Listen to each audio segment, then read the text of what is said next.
कभी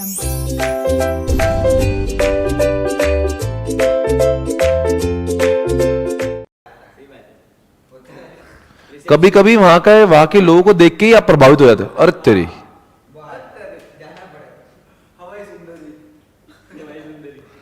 पीपल, यानी कभी कभी क्या होता है कभी कभी क्या होता है ना आपने देखा होगा कुछ लोगों के what do you call it, बात करने के ढंग से, वो the way they treat you, the way they talk to you, the way they wear cloth, they communicate, उससे आप प्रभावित हो जाते हो and you feel like going to that organisation. It's not only air hostess but it's like कोई भी organisation में जब देखते हो ना लोग, आप वहां के लोग जिस तरह से आपसे पेश आते हैं, कोई आप 5 स्टार होटल में गए आप, तो अब जैसे आप एंट्री भी करते हो ना, वो आपको जिस अजीजी से, आओ भगत से आपको जो सम्मानित करते हैं, उनके यूनिफॉर्म, तो समझ में आ रहा है, वो आपको वहां के लोग जिस तरह से आपको नहीं, अरे भाई इतना इज्जत मिलता है 5 स्टार होटल को, उनका काम ही हॉस्पिटलिटी है. और 5 स्टार होटल के लोग ऐसे नहीं आते, उनको पहले वो होटल मैनेजमेंट का कोर्स करके आते हैं, तो उनके कोर्स का यही कि आपको देख के लोगों को और अच्छा लगे, वहां पे खुशी का माहौल बने. पीपल ऐसा नहीं, अब देखो कोई एकदम छोटी छोटी जगह की जो होटल होती है ना, रेस्टोरेंट, वहां के कैसे तो लोग आते हैं, कैसे कपड़े पहनते हैं, कुछ भी बोलते हैं, ऐसा लगता है कि खाओगे नहीं खाओगे यहाँ पे खाना. तो वैसा ना, all human factors like influence the buyers, like namely the firms personal. समझा क्या? वहां के लोग कैसे, उससे भी आप प्रोडक्ट अलग बात है. देखो एक 5 स्टार होटल में, रेस्टोरेंट में प्रोडक्ट कैसा है, प्राइसिंग कैसा है, प्लेस, वो अलग बात है, पर वो जो बंदा सर्व करने आ रहा है, वो ऑर्डर लेने आ रहा है, वो आपसे कैसे बात कर रहा है, तो ये मैटर करता है. वो क्या कपड़े पहना है, कभी कभी ऐसा लगता है यार क्या पहना भाई, नहीं मेरे को नहीं खाना है यहाँ पे. थोड़ा सा आपको ये पता होना चाहिए कि कैसे वो ट्रीट कर रहा है, क्या कपड़े पहने हैं, यूनिफॉर्म कैसा है, इन सब चीजों का महत्व है. एक होता है फिजिकल एविडेंस, यानी कि ये एक इंसानों की बात नहीं, वहां का ऑरा, वहां का फर्नीचर, वहां का एम्बियंस. कभी कभी कोई रेस्टोरेंट में नहीं कि आप इसलिए खाना नहीं खाते कि वहां का फूड अच्छा है, वो जो माहौल है ना, जगह म्यूजिक चल रहा है, या मान लो वहां का इंटीरियर, वहां का रूफ टॉप है, हवा चल रही है. अब ये देखो पूना में जेडब्ल्यू का पाशा बोल के है, ये फिजिकल एविडेंस है. ऐसा लगे आपको वाओ, वो 25th फ्लोर पे है, माहौल चल रहा है, एकदम साइलेंट म्यूजिक, आपको पूरा पूना दिख रहा है वहां से रूफ टॉप पे. आपके हर एक शहर में अलग अलग जगह होती है जहां से आपको लगता है वो फूड के वैसे नहीं जाते आप, वो चीज आपको वहां का फिजिकल एविडेंस अच्छा दिखता है. चलो प्रोसेस की बात करेंगे. What do mean by process? Process यानी कि उसको बनाते कैसा है. कभी कभी कुछ लोग चीजें इस तरह से बनाते हैं ना, देख के खाने का मन लल जाए. मैं आपको एक वीडियो दिखाना चाहता हूं. कभी एक जगह पे आपने आइसक्रीम खाया होगा, वो आइसक्रीम देख के आपको लगा अरे यार मैं खा लेता हूं इसको, यार रुको रुको मुझे खाने दो इसको. नहीं, कुछ लोग बनाने, कुछ किचन में देखो ना आजकल ग्लास लगे रहते हैं, ताकि आप देखिए किचन में कितना. अगर आप देखोगे एग्जाम्पल, आपने इसका देखो एग्जाम्पल, सबवे में कभी खाया होगा ना, ऐसा ग्लोव्स लगाएंगे, वो ग्लोव्स लगा के आपको एक एक चीज, ऐसा नहीं क्या. और एक पानी पूरी वाला होता है, वो तो सब उसका ये भी जाता है, वो भी जाता है, और ऐसा करके, और लड़कियां बोलती क्या टेस्ट आ रहा. मैंने लड़कियों को आज वहां पे गोलगप्पे खाते समय, वो पानी पूरी खाते समय देखा है थोड़ा, अरे पर वो क्या क्या डाल रहा है उसके अंदर, वो पानी है क्या पसीना है? बोले नहीं उसी से टेस्ट आता है. वो प्रोसेस अलग है, एक सबवे का प्रोसेस अलग है. सबवे में आप जब जाते हो ना, बहुत ही क्लीन होता है. सबवे का भी जाना आप एकदम प्रॉपर, आपको लगेगा यार कितना शुद्धता मेंटेन की. तो कभी भी उसकी शुद्धता देखते हुए आपको लगता है कि चलो भैया और एक बना के देते हैं, क्या मजा है. तो प्रोसेस, ये देखो एक आइसक्रीम का शॉप है, बहुत अच्छा बनाता है वो, क्रीम स्टोन का आइसक्रीम. देखो कैसा बना था, सारे बंद हो गए बेचारे. हैदराबाद का ब्रांड था वो क्या लॉकडाउन में सस्टेन नहीं कर पाया. वो प्रीमियम ब्रांड था, प्रीमियम. ऐसा देखो आर्ट ऑफ मिक्सिंग आइसक्रीम. इसको देख के आप, ऐसा कोई इंसान नहीं देख के खाएगा नहीं उसको, मतलब देख के आप ऐसा कैसे खाएगा नहीं, तो खाना पड़ेगा, देख इतना भारी है.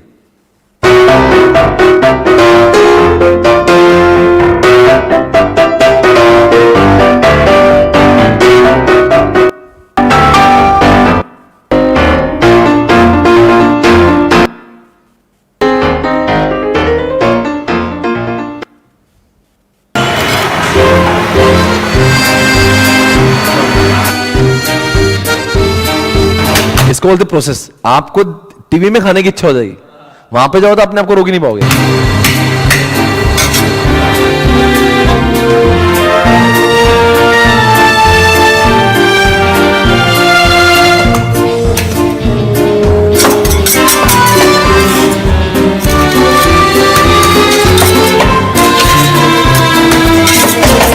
वो चिंटी रुक नहीं पा रही।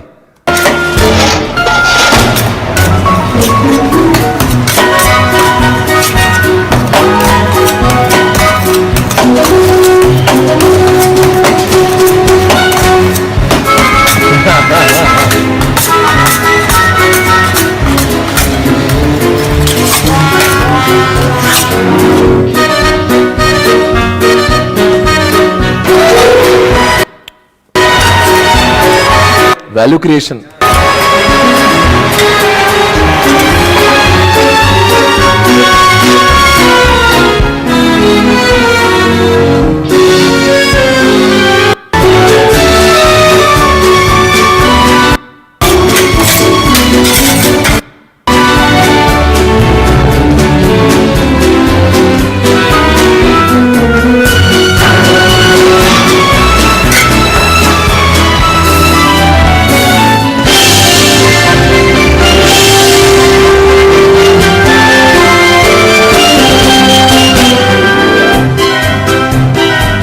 अरे कितने आइसक्रीम खाएगी ये चिंटी, होली के वही बैठ जा, खाना नहीं खाया 2-4 दिन से तुमने। हमारे सामने एक हो गया तो अभी और तीसरा भी लेना है इसको। अबे कितने आइसक्रीम खाएगी ये? ओके गाइस, लिख दो cream stone ice cream process. Panipuri वाले पे लिख दो, कभी कभी पानीपुरी वाले मत लिखना। मुझे process, I hope you are understanding process, right? Process क्या होती है? वो जैसे बनाते हैं ना उसको देख के प्रोसेस। कभी कभी कुछ चीजों का गिफ्ट पैकिंग आता है, देखो मतलब आपको 2-4 प्रोडक्ट मिला के दिवाली के गिफ्ट आएंगे, देखो तो वो देख के आपको चाहिए ले लो ये प्रोडक्ट। वो नहीं कि ऐसे करके ऐसा एक गिफ्ट पैक बना दे ऐसा बराबर से, नहीं क्या आपको लगेगा यार भैया वही दे दो, वो अच्छा दिख रहा देखने में। तो उसका प्रोसेस जो होता है बनाने का, वो जिस तरह से बना के रखेंगे ऐसा बराबर से लगाएंगे तो वो प्रोसेस होती है। देखिए ना, procedure mechanism and flow of activity by which the product services are what delivered. यार आपको बॉक्स में डाल के ऐसा करके ऐसा मस्त प्रोसेस करके ऐसा देंगे ना, समझे क्या प्रोसेस? फिजिकल एविडेंस बोलता हूं वहां का ऑरा, वहां का देखो लिखा ना मैंने एग्जांपल। पाशा देखोगे आप, ये देखो पाशा देख लो आप, आपको देखना क्या पाशा पुणे,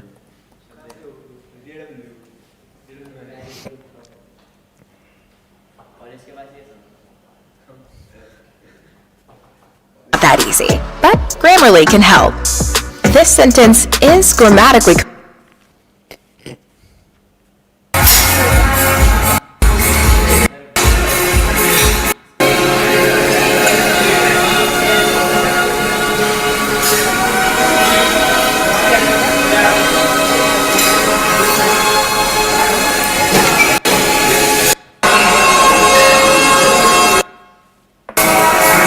क्या सुन रहे हैं?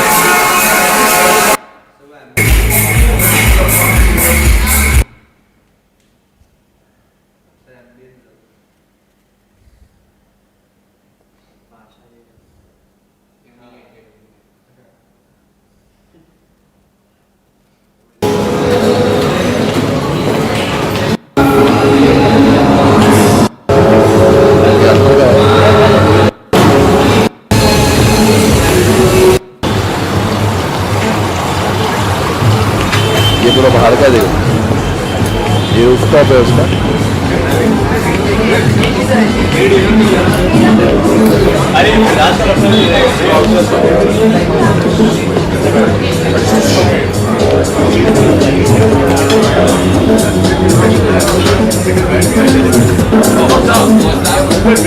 यहाँ का खाना इतना अच्छा नहीं है, पर लोग इसलिए आते बिकॉज फिजिकल एविडेंस अच्छा है।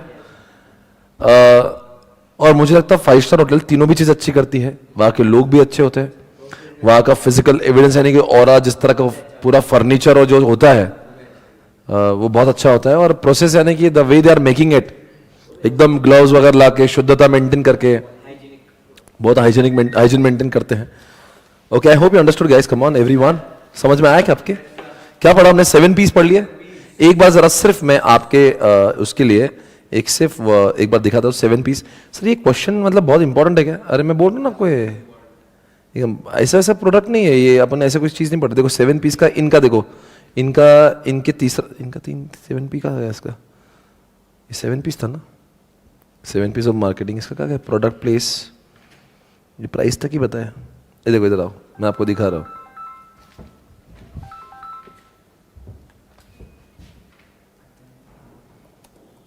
सेवन पीस ऑफ पार्ले जी, और क्या देखा था हमने?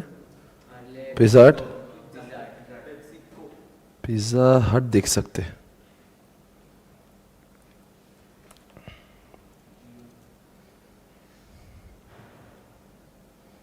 सेवन पीस, फेसबुक क्या है लिखे?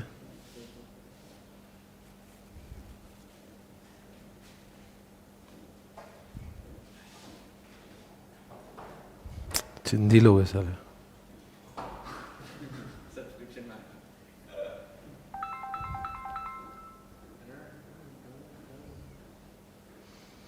अरे मुझे देना था सबवे का मार्केटिंग इसका।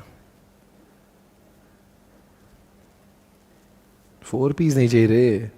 अरे बहुत बड़ा कॉन्सेप्ट है ये, हर कंपनी का आपको मिलेगा 7 पीस, हर करना ही चाहिए ना। ये देखो ये कितना बाहरी दिया उसने, 7 पी दिया इसका। वो बोल रहा है सबवे का पीपल, सबवे का प्रोसेस देखो। प्रोसेस क्या है? One the USP Subway is what transparency it gives to the customer while making the freshly made sandwiches. मतलब आपके सामने रख के आपको पूछता है क्या डालने का भैया, इसमें डालने का, और बहुत शुद्धता के साथ में, बहुत ही अच्छा लगता है देखने को। ये प्रोसेस जितनी अच्छी, कभी भी वो प्रोसेस को देख के लोग लगता है इतना हाइजीनिक है ना, तो चल मैं खा सकता हूँ, ठीक है ना। Physical evidence for a restaurant brand like Subway, its maintained physical evidence are what stores. Subway has more than 30,000 stores. The ambience at the stores and the staff, location, maintenance, है ना, from the physical evidence of the brand, also quality of vegetables, chicken, bread used, ये सब क्या है? वहाँ पे जो जो चीजें और वहाँ का फर्नीचर वगैरह सब कुछ वहाँ का अच्छा होना चाहिए। और यहाँ के पीपल मतलब क्या? लोग अच्छे चाहिए, वो बात करने के लिए अच्छा चाहिए। 5 स्टार होटल में आप बात करते हैं आपको महसूस हो जाएगा ये दैट ट्रेंड, वो कुछ भी चिल्लाएंगे, एकदम सॉफ्ट स्पोकन रहेंगे। और आपको एक एक चीज ऐसा नहीं कि 4 अजीजी करके, ऐसा कुछ आपको वहां पे कस्टमर को सर्विसेज देंगे बहुत अच्छी। लिखा है यहाँ पे every employee at the store is so train well to make the sandwich and package. एक तो लोग अच्छे होना चाहिए, कपड़े अच्छे होना चाहिए, बात करने का तरीका अच्छा होना चाहिए, लाइक दैट। तो ये सारी चीजें आप भी, आपका जब बिजनेस चालू होगा तो ये सारी चीजें करो। कौन सी? फिजिकल एविडेंस, एकदम अच्छा ऑफिस बनाओ, क्लाइंट आते के साथ में इंप्रेस होना जाना चाहिए। प्रोसेस, आपका काम करने का पूरा तरीका, प्रोसेस, मेल भेजने का तरीका, आई मीन प्रोसेस जैसे काम करते हैं आपके आर्टिकल्स, वो अच्छे होना चाहिए। आर्टिकल होशियार रखो, दे शुड बी ट्रेंड, उनकी बात, वो क्लाइंट से कैसा बात करते हैं, क्या करते हैं, कैसे कपड़े पहनते हैं, वो मैटर करता है। ये सब चीजें आती है उसमें, और बाकी तो सब आती है। तो 7 पीस हमने देख लिया दोस्तों। I hope you are understood what is 7 P. Everybody, कोई शक सवाल? फिजिकल एविडेंस में आपने कौन सा एग्जाम्पल लिया था? पाशा लिख दिया आपने, और 5 स्टार होटल लिख दो, ठीक है ना, ये एग्जाम्पल लिख दिया। प्रोसेस में आपने ये देखा ना आपने, एक तो क्रीम स्टोन और सबवे, दोनों एग्जाम्पल लिख दो। Cream stone Subway, cream stone Subway आपका प्रोसेस में आना चाहिए। और आपके पीपल में आपने एयर होस्टेस के बारे में लिखा, और लिखो trained employees of 5 star hotels, ये आपके पीपल में आएगा। लिखो they are uniform, the way they talk, they are uniform, the way they talk, the way they treat customers.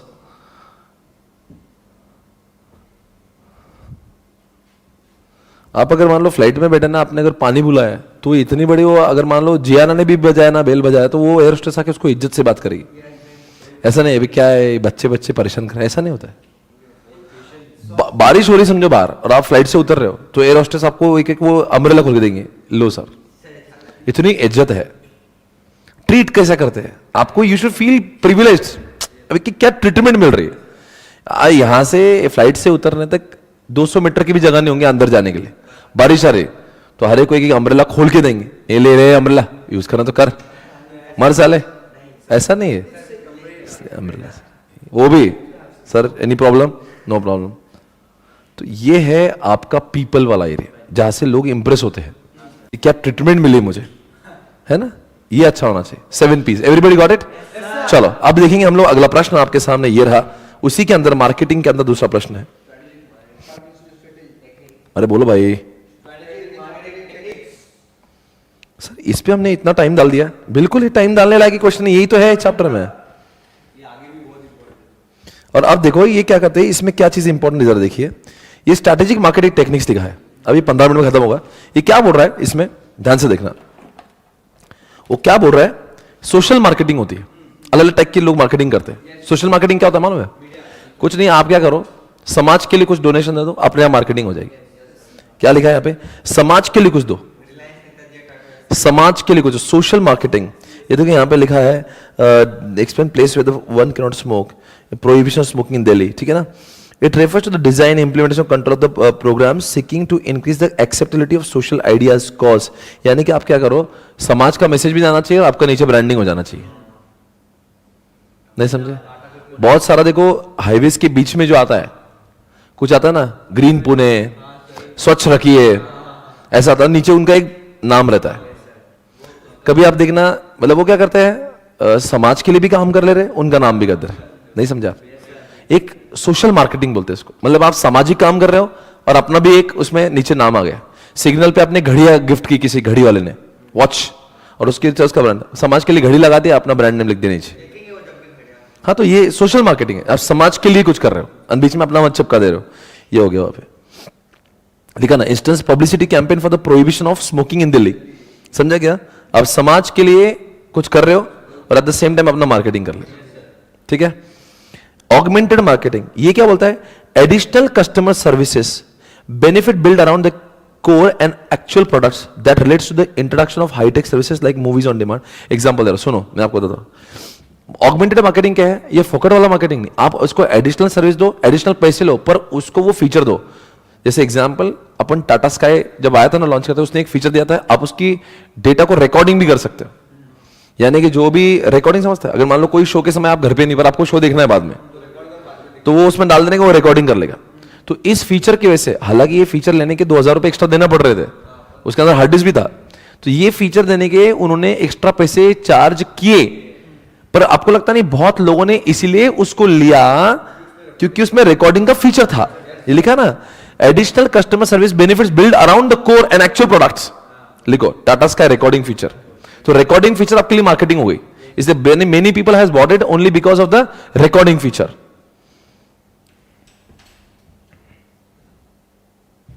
तीसरी बात, डायरेक्ट मार्केटिंग। ये कुछ नहीं, डायरेक्ट मार्केटिंग में ये डायरेक्ट, आपने कभी देखा किसी एचडीएफसी बैंक से किसी से कॉल आया, भैया हमारा डेबिट कार्ड ले लो या क्रेडिट कार्ड लो, कोई कोचिंग क्लास से कॉल आया, भैया आते क्यों नहीं, आ जाओ ना, अच्छा पढ़ाएंगे।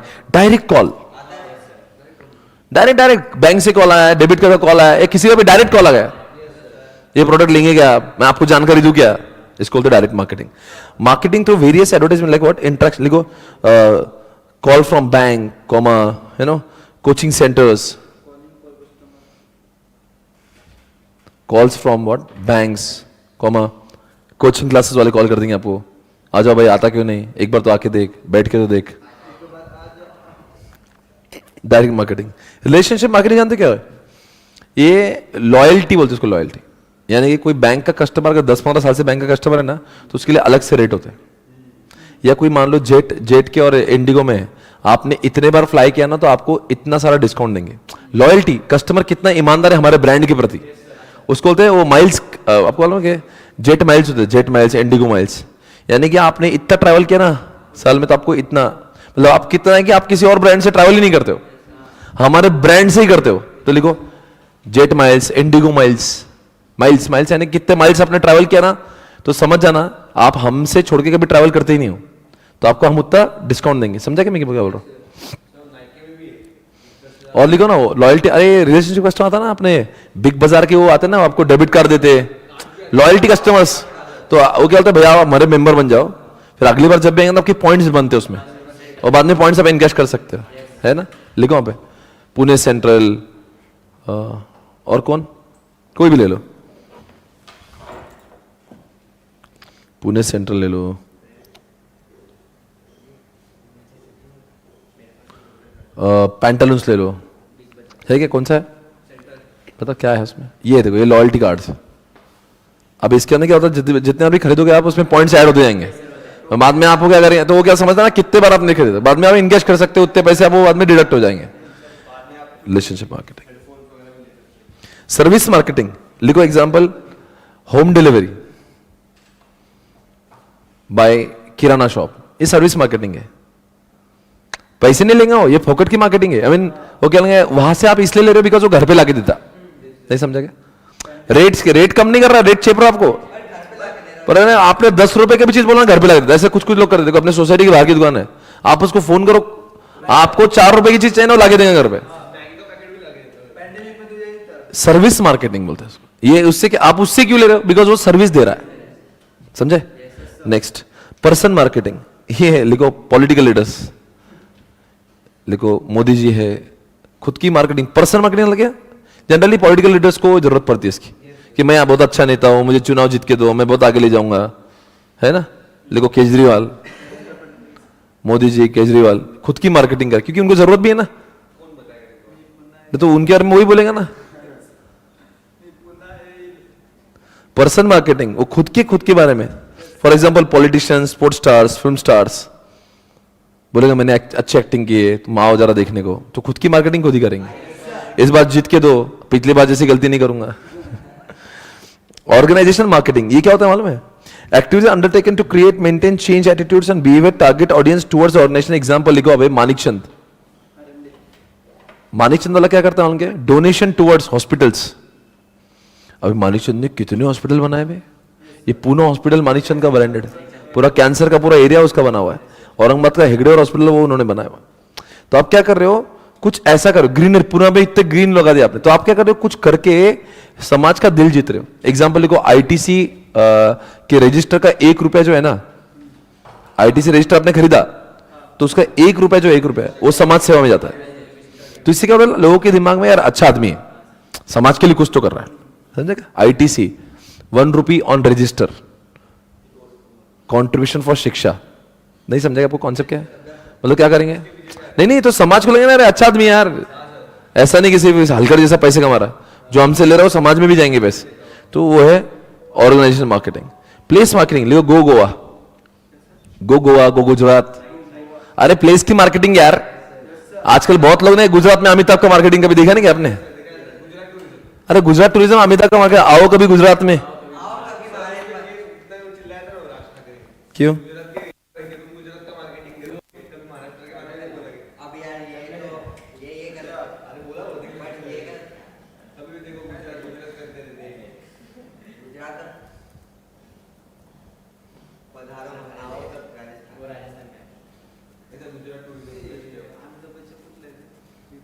You know, there's a brand in India making shoes out of recycled plastic bottles. Recycled plastic bottles?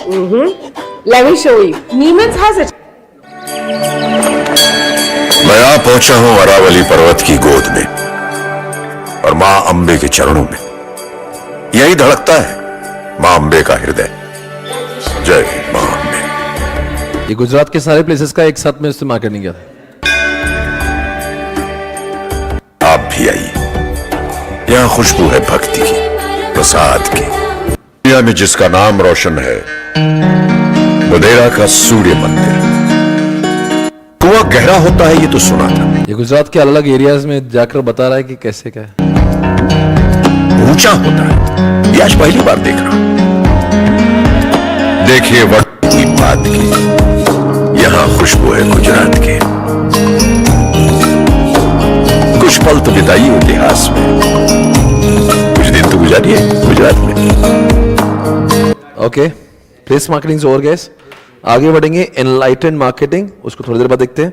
Differential marketing में आओ, दिख रहा है डिफरेंशियल मार्केटिंग? क्या लिखा है वहां पे बताओ, कौन सा मार्केटिंग है ये है?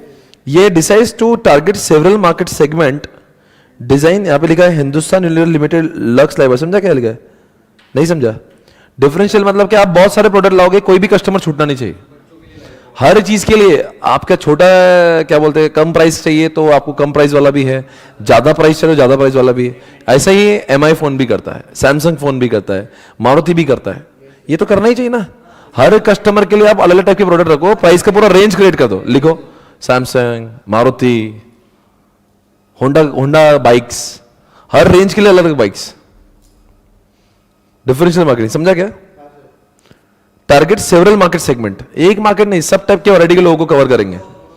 सिंक्रो मार्केटिंग क्या लिख रहा है? When the demand for the product is irregular due to season, Some parts of the day on the hour basis causing idle capacity can be used to find out. For example, products such as movie tickets. बहुत अच्छा example दिया. यानी कि आप सवेरे के time जो morning shows होते हैं ना, वैसे भी कस्टमर आते नहीं थिएटर में, तो उसका रेट कम रखेंगे. पर वही सैटरडे नाइट का शो पूरा जोर से चलता, संडे नाइट का शो जोर से चलता, तो वहां पे बहुत सारा रेट रखेंगे. तो सैटरडे संडे नाइट के जो प्राइम शोज होते हैं ना, उसकी प्राइस जो होती है 300-400 रुपए टिकट की होती है मॉल्स में. पर अगर मान लो आपने वीक डेज में गए, वो भी सवेरे गए, ये लो रे 50 रुपए में बस हो जाता, थिएटर भरना है बस, तो वो होता है. लेकिन मॉर्निंग शोज लेस रेट और प्राइम शोज नाइट वाले वेरी हाई रेट. अरे तो होता ही है. ये थिएटर में जाओगे तो क्या सब पूरे दिन भर के रेट एक जैसे नहीं होते. जब उनका चलता नहीं था कम रेट करते, जब उनका चलता तो बहुत रेट कर देते. एक ही दिन में 4 बार रेट चेंज होते हैं उनके, हर शो के हिसाब से. सिंक्रो मार्केटिंग, कॉन्सेंट्रेटेड मार्केटिंग, समझता है क्या? It is a market coverage strategy in which firm goes after a large share of one or few sub markets.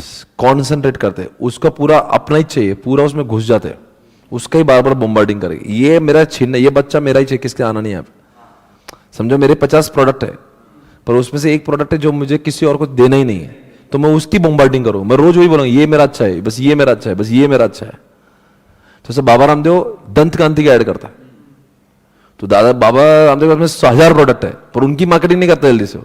दंत कांति में वो कॉन्सेंट्रेटेड मार्केटिंग करता कि वो तो मतलब वो तो छीनना नहीं किसने, वो तो मेरा ही है. कॉन्सेंट्रेटेड. तो although they are having thousands of product but they want to focus only on this product. समझा क्या बोल रहा है? देखो बाबा रामदेव दंत कांति, कॉन्सेंट नाम लिखा ना, कॉन्सेंट्रेट करना है एक प्रोडक्ट के ऊपर. Concentrated marketing. और कभी कभी किसी का डी मार्केटिंग जो है ना, वही मार्केटिंग होता है. लिखो हाउसफुल मूवी, नहीं मतलब हाउसफुल वो नहीं, मूवी हाउसफुल. अरे कोई मूवी हाउसफुल है तो आप क्या बोलते हैं? अरे मूवी हाउसफुल हो गई यार, इसका मतलब बहुत भारी दिख रही है. सोचो ना, अगर किसी मूवी का थिएटर में टिकट लेने गए आप, और नहीं तो मतलब आपके दिल में उसकी इज्जत बढ़ जाती है. अभी साला इतना चल रहा है, मतलब एक सैराट है, एक बाहुबली है, तो मूवी टिकट नहीं मिल रहा 3-3 दिन तक. इसका मतलब क्या बोलेंगे आप? सर क्या मतलब बहुत भारी चल रही है. कभी कभी डी मार्केटिंग, कोई चीज नहीं मिलना, लिखो वेटिंग फॉर कार. अभी कोई कार का वेटिंग है, तो साले 8-8 महीने का वेटिंग है. एड़े क्या कार है, बहुत भारी कार दिख रही है, ऐसा बोलते ना अपन. मतलब कोई चीज नहीं मिल रही है, तो मतलब उसका नहीं मिलना ही उसके लिए वाह के, मतलब इतने ऐसे ही कंक्लूजन होता ना. हो सकता है उसका प्रोडक्शन कैपेसिटी कम है, पर आम आदमी क्या मालूम, अरे नहीं मिल रहा हो, एड़ा क्या तो 6-6 महीने का वेटिंग है. इसका मतलब क्या है कि यू फील दैट कि product is highly demanded, there is a more demand and less supply, and that's why there is a demarket. तो डी मार्केटिंग ही मार्केटिंग हो जाती है कभी.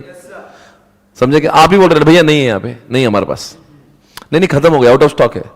तो वो आउट ऑफ स्टॉक बोलते लोग बोलते हैं भैया एक दो दिन, भैया नहीं है, बंद हो गई दुकान. वो चितड़े करता है ऐसे, 2 से 4 बंद रहेगा. वो खुद ही बोलता नहीं अभी नहीं आने का, बंद हो गई दुकान. वो खुद ही बोलता नहीं, उसको ऐसा होता है उसको जरूरत ही नहीं.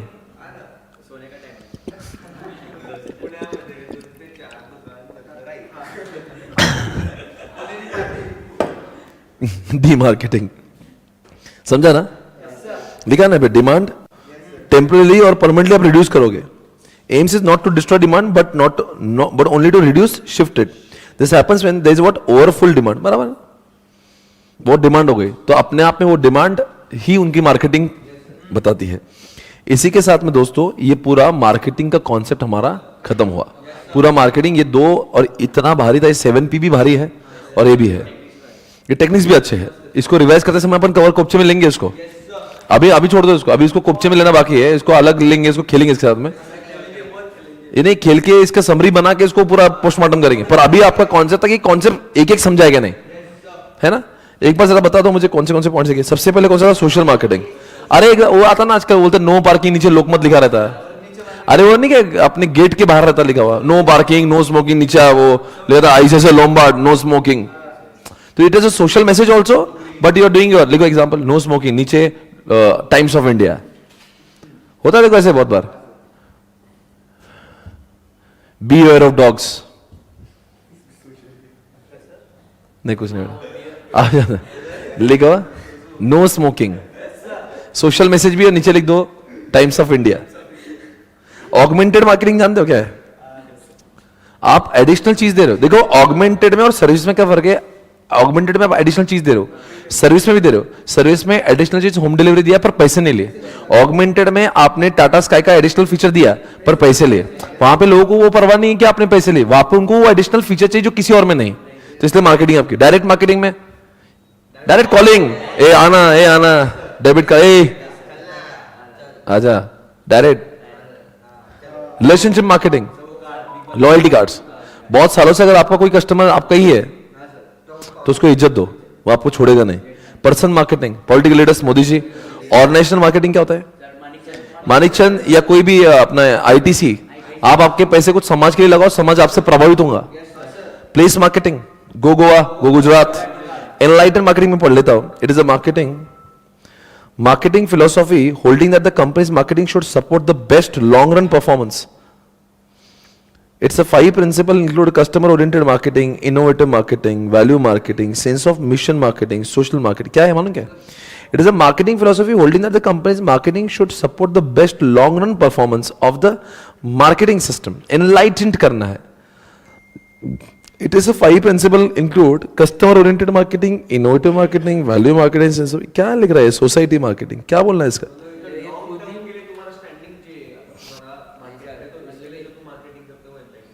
एनलाइटेंड में हाँ क्या हुआ? एनलाइटेंड है यानी कि आप ऐसा मार्केटिंग, आप एक पूरा ब्रांड वैल्यू प्रस्तावित कर रहे हैं, यानी कि आप लोग छोड़ के नहीं जाए. तो आप देखते हो ना, कोच ऐसे नहीं क्या वो दिखा था उस दिन अपन ने, हुंडई का ऐड दिखा था. उसके पापा वो नहीं क्या, वो उसके पापा की ऐड थी, वो एसेंट कार थी. नहीं वो नहीं क्या, वो पापा वो बेटा कार बेच देता, फिर वो बाद में बोलता है नहीं ये मेरे पापा ने, यहाँ पे उसको टॉय मिलता है. ये वो है एनलाइटन. मतलब आप क्या कर रहे हो, एक लोगों के दिमाग में एक क्या बोल रहा हो, एनलाइटन कर जाना आपको. एक ये नहीं बोल रहे हुंडई लो, ये बोल रहे कि देखो कैसे हुंडई ने एक लोगों के दिल तक पहुंचा है. देखो it is a marketing holding that the companies marketing should support the best long run performance. कि देखो दादाजी भी ले रहे थे, बेटा भी ले रहा है. नहीं समझा क्या? Underline the word best long run. आप वो ऐड भूल गए क्या? वो एक्सेंट पुराने, वो बेटा बेचने निकलता, वो अंकल नाराज हो जाते, फिर बाद में वो नहीं बेचता, फिर वो पापा को बोलता मेरे से गलती हो गई. हुंडई था ना वो. लिखो हुंडई ऐड. मतलब आप बता रहे हो कि अपनी कार कितनी अच्छी है, लोगों के दिलों तक पहुंच रही है. डिफरेंशियल मार्केटिंग रे एचयूएल, हर एक टाइप के आदमी लिए अलग शॉप बना दी, या हर एक इंसान के लिए हीरो होंडा ने अलग बाइक बना दी. सिंक्रो मार्केटिंग, सवेरे के समय के शो के अलग रेट, शाम के रेट अलग. ये थिएटर की बात हो रही है. कौन सा रेट है? बाबा रामदेव, दंत कांति का ऐड करेंगे. डी मार्केटिंग, हाउसफुल शो चल रहा है, यानी कोई थिएटर में कोई शो फुल चल रहा है, या क्लासेस में जगह नहीं बैठने को, इसका मतलब टीचर बहुत अच्छा है. D marketing. हाँ ये डी मार्केटिंग है. ये सारे क्वेश्चन हो गए. 10 कितने 8 पेजेस हमारे खत्म हो गए. और पूरे चैप्टर के पेजेस कितने हैं? ज्यादा बड़ा नहीं है ये, आधा तो चैप्टर यही है. ये देखो यहाँ पे. अब हम लोग आएंगे सबसे अच्छा कॉन्सेप्ट, इसका नाम है एचआर. बहुत बढ़िया लगता है मुझे कॉन्सेप्ट. ये 3-4 पन्नों का है. ये देखो 17 हम लोग एचआर पे. इस चैप्टर के सबसे बड़े कॉन्सेप्ट 2 है, एचआर और एक मार्केटिंग. तो अब एचआर पे. एचआर अपने इधर देखिए. एचआर मतलब क्या है? Human resource. ह्यूमन रिसोर्स का मतलब क्या हुआ? आप है ना पढ़ने के इरादे से है कि नहीं? अभी जोश कायम है ना आपके? देखो मैंने मार्केटिंग के 7 पीस बोले थे, आपको याद है? 7 पी याद कर सकते क्या? कुछ लोग प्रोडक्ट अच्छा देके ऐड करेंगे. प्रोडक्ट की variety, price, place, promotion. Promotion में 4 बातें थी. पाप को सेल करो, यानी कि वो जैकलिन फर्नांडिस जो है वो पंकज को गाड़ी बैठा के लग गई. Personal selling. फिर उसने यहाँ पे ब्रोशर दिए, सब उसने नहीं दिए. ब्रोशर है, होर्डिंग लग रही है. वो क्या है मान के? ब्रोशर होर्डिंग क्या है? ये एडवर्टीजमेंट है.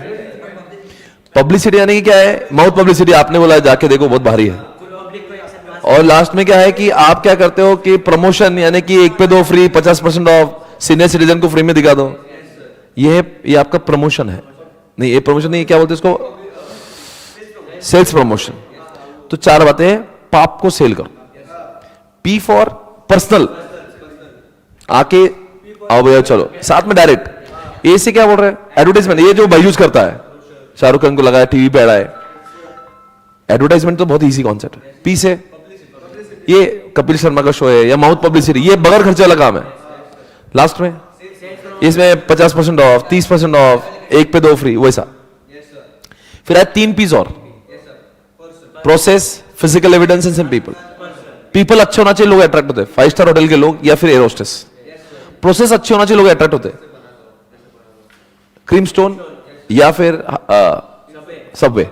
और लास्ट में फिजिकल एविडेंस, वहां का पाशा है, कोई भी ऐसा रेस्टोरेंट जाकर माहौल बहुत अच्छा है, भले ही खाना अच्छा ना हो, तो लोग बराबर वहां पे पटेंगे। फिजिकल एविडेंस बोलते हैं उसको, बराबर है। ओके, तो ये सारी चीजें हमने देख ली। फिर हमने मार्केटिंग के अलग अलग टेक्निक्स देखे। अब हम लोग मुड़ रहे हैं कहां पे मालूम क्या? एचआर के ऊपर। एचआर जब बोला ना जिंदगी में, तो एक कंपनी सामने जिसका नाम है गूगल। मतलब गूगल ने जो अपने एम्प्लॉय को जो माथे पे रखा है ना, कोई उनका टर्नओवर रेशियो सबसे कम है। आओ जरा गूगल के बारे में देखें।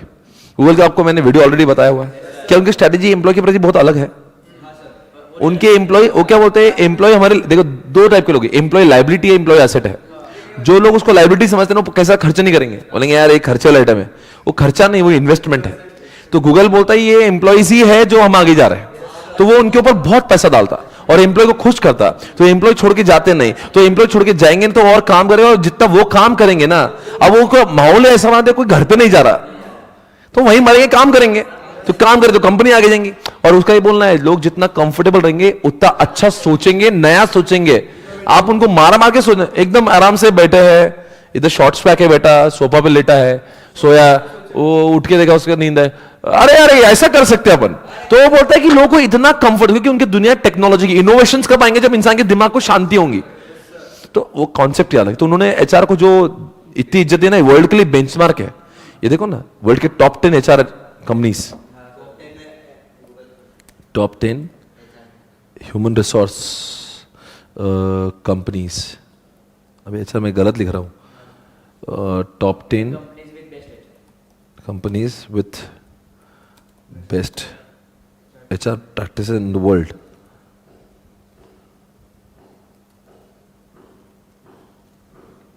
इनोवेटिव कॉर्पोरेट एचआर, है ना? मजा आएगा आपको देखने। फेडेक्स, तो ये वो लोग हैं जिन्होंने एम्प्लॉयज को बहुत,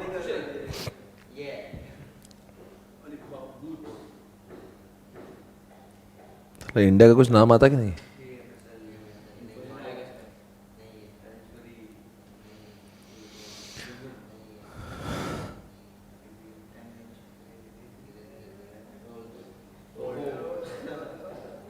बीसीजी है ना, Boston consultancy group, LinkedIn,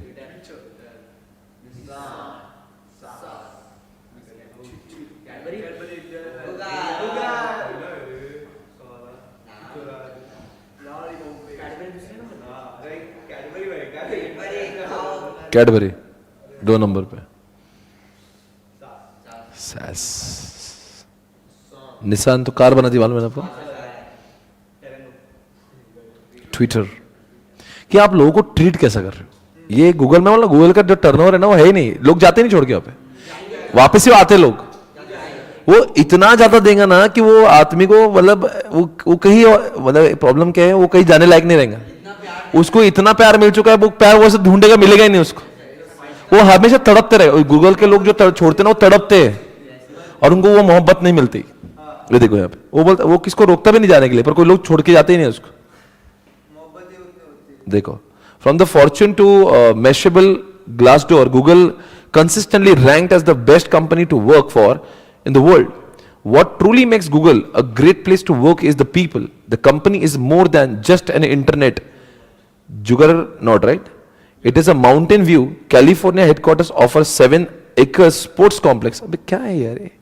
3 wellness center, indoor roller hockey rinks. अरे कि कंपनी है ये कि 5 स्टार होटल है ये?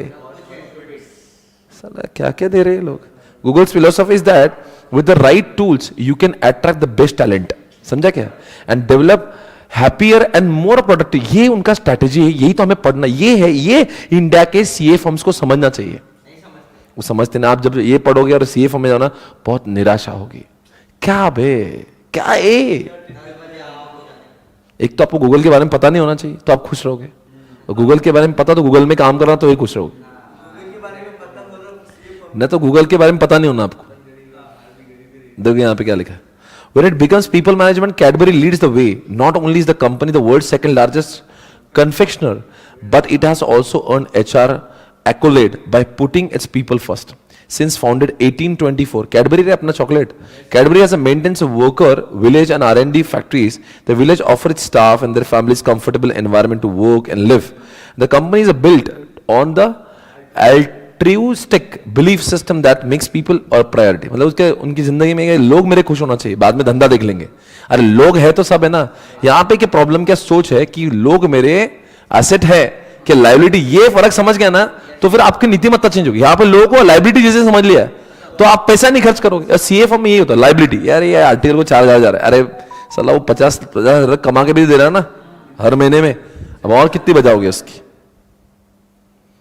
ऐसा होता है. समझ आ रहा है आपको क्या पढ़ा हमने? ये कौन सा है? सास. ठीक है, निसान का देखते हैं. Nissan is known for blending the most recognized manufacturing techniques. Kaizen is a key philosophy. Nissan is सब लिखा है. Improve the way the job is done. Nissan implement the philosophy when the choosing each production worker. The term recruited are the best of their kind, and each member is geared towards the improving the skill to shine above the rest. The HR practices at Nissan includes the transparent salary scale and full autonomy for the leaders to recruit and build their own teams. ये best है, ये मस्त मजा है पढ़ के. वो क्या लीडर बना देंगे. वो लीडर को बोलेंगे तू तेरे पसंद से तेरे को जो बंदे लगते तेरी टीम में डाल. और वहां पे सैलरी स्ट्रक्चर बहुत ट्रांसपेरेंट है. नहीं जो ज्यादा काम, ये पूरा ट्रांजैक्शनल स्ट्रक्चर है. जो ज्यादा काम करेगा ज्यादा पैसे. It is a practice not seen in the automobile industry, but at Nissan it is the key to production. मतलब तुम हर एक लीडर को बोल दिया तू तेरा टीम तू बंदे हायर करते को जो लगते, पर तू ये प्रोडक्ट तेरा, इसमें रफड़ा नहीं चाहिए, बहुत भारी है. तो ऐसे आपको मैं कह देना चाहता हूं कि हर एक कंपनी का जो है ना अलग अलग टाइप का क्या है. देखो यहाँ पे क्या लिख रहा है. Best company to work for employees over 1,000 employees. Twitter innovative HR department promotes a work life balance.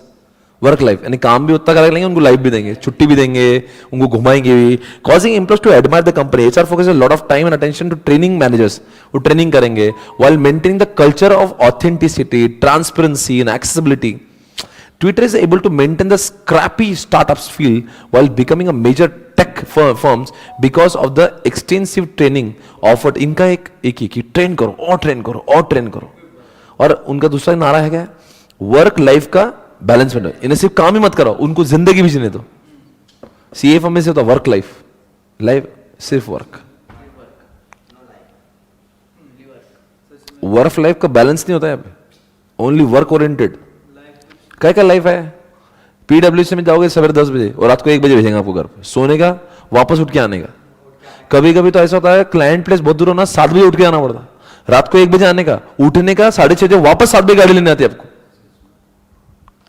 तो बिग 4 में आपको सीएफएम में एम्प्लॉइज की इज्जत नहीं बे. आईटी कंपनीज में जो इज्जत मिलती है ना सीएफएम में, वो गलचन. अगर आप पूना में जाओगे ना, एक इवन आईटी पार्क है कराड़ी में, वहां पे जाके देखना आपको फील आएगा कि क्या इंफ्रास्ट्रक्चर बना है वो आईटी कंपनीज ने. तो ये चीजें इंपॉर्टेंट है. ये एचआर, क्योंकि आप सभी जानते हो एचआर हमारी कंपनी का बैकबोन है. मैं आपको बताता हूं, आप टेक माय वर्ड्स, मेरे पास में 60-70 एम्प्लॉयज है, पर employee management is the most difficult job ever. मुझे खुद को काम करना है ना तो बहुत आसानी से कर सकता हूं. किसी से करवा के लेना है, इससे बड़ा काम ही नहीं कुछ. क्योंकि हर एक आदमी अलग टाइप का है, अलग माहौल में पड़ा है. उसको समझना, उसका एटीट्यूड, उसका ईगो, उसको संभाल के चलाना बोल तो ये बहुत बड़ा टास्क होता है. इसलिए हम अपने ऑर्गेनाइजेशन में एचआर मैनेजर लगाते. भाई ये देखिए एचआर मैनेजर है, तू रिक्रूट कर, तू उनको ट्रेन कर, उनकी लाइफ में मजा करा, उनको फील करा. अभी देखो हर कल हमने एम्प्लॉय ऑफ द मंथ निकाले, technical employee of the month, फिर उनको अवार्ड दे रहे. तो इनको अगर सम्मानित करेंगे, फिर उनको क्या करते हैं, कभी कुछ हर एक 15-20 दिन में उनको सैटरडे संडे में कुछ तो पार्टी देते. तो क्या होता है ना, इससे तुम्हारे एम्प्लॉयज की आपस का कोऑर्डिनेशन भी बढ़ता. एम्प्लॉय से बात करता है और उनकी डिपेंडेंसी भी है, तो उनकी नाराजगी भी हट जाती. उनके भी ईगो रहते बहुत, वो ऐसा कर रहा क्या, फिर मैं ऐसा करता. तो it is not only HR में आपको लोगों को खुश करना है, तो मॉनिटरी और नॉन मॉनिटरी दोनों बेनिफिट देना पड़ता है. याद रखना, मैं आपको बताता हूं, मेरे जियाजी जो है is having an IT company. वो बोलता है यार हमारे लिए एम्प्लॉय को पाना बहुत मुश्किल है, क्योंकि हमारे सामने बेंचमार्क कौन है? टीसीएस. इन्फोसिस, हम छोटे आईटी कंपनी, हमारे पास 100 लोग काम करते हैं, तो कोई भी बंदा आता ना वो हमको टीसीएस से कंपेयर करता है। अब हम टीसीएस थोड़ी ना बन सकते बे, हम उनके से सैलरी पे कर सकते हैं, पर बड़ी बिल्डिंग बना के उनका 5 स्टार का जो लेवल है, तो इसलिए इनके पास में टर्नओवर ऑफ एम्प्लॉय बहुत ज्यादा है, लोग छोड़ छोड़ के चले जाते हैं, और उनका वही प्रॉब्लम है, प्रोजेक्ट स्टक हो जाता है, बिकॉज़ उनका प्रोजेक्ट चलाता कौन है? बंदा, और वो बंदा चले गया टीसीएस के पास, तो इनका प्रोजेक्ट रहेगा, पर this guys are answerable to the client. वो थोड़े क्लाइंट को थोड़ी नहीं बोलेंगे अरे वो बंदा चलेगा मैं क्या अरे भाई तेरे को पैसे दिए, तेरे एम्प्लॉय को नहीं दिए हुए। तो ये बोलते हैं कि अब मेरे जीआई के पास में तीन एचआर मैनेजर है जो पूरे समय पे यही करते थे, हायर करते, क्योंकि पहले वाले निकलते चलते, तो 3 साल से ऊपर कोई भी आईटी वाला बंदा काम नहीं करता, क्योंकि उसको क्या होता है, लालच होती है, बड़े कंपनी जाऊंगा, स्विच मारूंगा और पैसे मिलेंगे और पैसे मिलेंगे। और यही कल्चर आईटी में बहुत फेमस है, एक कंपनी में टिकता ही नहीं वो इधर काम करेगा, फिर 4 जगह पे अप्लाई करके रखेगा, फिर उधर जाकर जाएंगे, वहां पे 10 लाख मिल रहा था, देता क्या 15, फिर वो 15 देंगे उधर, फिर वो 15 में वहां पे खुश नहीं रहेंगे, वहां पे और रिज्यूमे डालेंगे 4 जगह पे। यही चलता है, ये आईटी वाले की जिंदगी बर्बाद है। यानी कि आईटी कंपनी को जो ओन कर रहा है ना, उसके दिमाग में ये टेंशन ज्यादा, ये नहीं कि क्लाइंट मिलाना कैसे, ये टेंशन ज्यादा, ये लोगों को संभाले कैसे, स्विच मारते हैं ना, और इनका टारगेट बहुत है। अब जो टीसीएस में काम कर रहा हो क्या बोलता है, मैं गूगल में काम करूंगा, क्योंकि वो सब ये टेक कंपनीज की चोचलेबाजी है। सीए फर्म में बेचारे मालूम ये भी घटिया है, वो भी घटा है, वो जाता नहीं कहीं, बिकॉज और उसमें आईसीए ने बोल दिया कि 3 साल तक तुम जा नहीं सकते है, तो कुछ ऐसा वो सीए फर्म को भी कोई मोटिवेशन नहीं आपको ज्यादा खेल खिलाने का। ये तेरा आर्टिस्ट से रजिस्टर हुआ है, 3 साल तक हिलता नहीं, तुमको पसंद है नहीं पसंद है, झक मार के यही काम करना है। तो यहाँ पे एचआर मैनेजर इतना इंस्पायर्ड क्यों होगा आपको रोकने के लिए? आपको बुरा फील हो रहा, होने दे, देखो बुरा, देखो झक मार के यही काम करना है ना, देखो बुरा फील, तो मैं क्या करूं, मैं इतनी सुंदर हूं, मैं क्या करूं, यही काम करता हूं। पर आईटी में ऐसा नहीं होता, वहां पे तुरंत स्विच मारता है वो। तो ये एचआर बहुत बड़े, याद रखो, मैं आपको बता रहा हूं, जितना इंपॉर्टेंट सबसे पूरी ऑर्गेनाइजेशन, जितना मैंने फील करा हुआ है इतने सालों के, 10-12 साल के, कि अगर आपका फाइनेंस जितना इंपॉर्टेंट रहा उतना आपका एचआर इंपॉर्टेंट है। पैसे कमाना और पैसे संभालना इंपॉर्टेंट तो है, पर एचआर को, क्योंकि एम्प्लॉयज है तो तुम है। सोचो ना, अगर मैं यहां पे बैठा हूं, आज मेरे काम सब मेरा बैकएंड एम्प्लॉय कर रहे हैं, अचानक से मेरे 8-10 महीने एम्प्लॉय नहीं आया ना, मेरे ऑर्गेनाइजेशन ठप हो जाएंगे, बंद। तो उन्हीं के बदौलत चल रहा है ये सब कुछ। तो इसलिए एचआर को संभालना, उनकी बातों को पहचानना, कभी आपको ट्रांजैक्शनल लीडरशिप करना है, कभी ट्रांसफॉर्मेशनल करना है, किसको बुरा भी नहीं लगना चाहिए, वो जितना सोच रहा है उसकी अप्रोप्रिएट सैलरी भी जाना चाहिए, at the same time work life का बैलेंस भी होना चाहिए। उनको आपको कहीं पे आउटिंग को लेके जाना है, अब मान लो मुझे इच्छा है कि अभी उनको गोवा लेके जाओ एक दिन, फ्लाइट से जाएंगे, फ्लाइट से आएंगे, 2-3 दिन के मजे कराएंगे, कुछ लेना देना है, पर फिर भी कराना है। क्यों? They should feel like it is their family, it is their office. समझ में आ रहा है मैं क्या बोल रहा हूं? ये है HR. I hope the concept of HR is over, है ना? एचआर समझा? एग्जाम्पल लिखिएगा टॉप कंपनीज का, कौन सी गूगल, और उस दिन अपन ने एनवायरमेंट तो उनका वीडियो में देख ही लिया था, गूगल, और बताओ कौन सा? Google, Cadbury, Nissan, Twitter, Fortune, मतलब आई एम सरप्राइज इन्होंने फेसबुक का नाम नहीं लिखा। फेसबुक वाला सर इतना करते हैं एम्प्लॉयज के लिए, फेसबुक का नाम नहीं लिखा, एक कंपनी का नाम नहीं इंडिया का इसमें से। नहीं, एम्प्लॉय की इज्जत नहीं भाई इधर ज्यादा, उनको ऐसे लगता नहीं कि एम्प्लॉय को खुश करना है, ठीक है ना यार। यहाँ पे एक एम्प्लॉय को तो 10 मिलते, ऐसा हो जाता, एम्प्लॉय ज्यादा है ना, इसलिए वो प्रॉब्लम है। तो इसलिए कोई एम्प्लॉय का, कोई ऑर्गेनाइजेशन का बहुत पैसे एम्प्लॉय के प्रति खर्चा करने का नहीं, क्या वो एक वो नहीं है, क्या बोलते हैं, मोटिवेशन नहीं है कि एम्प्लॉय के लिए मैं कुछ भी कर जाऊंगा, ऐसा नहीं है। चलो कहां पे हम लोग?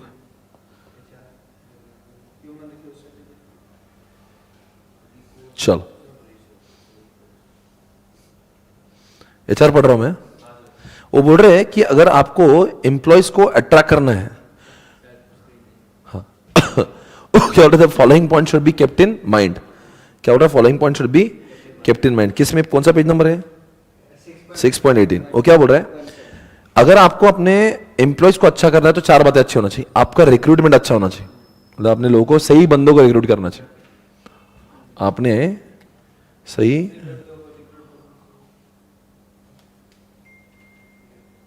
बहुत दिन बाद हुआ ऐसे,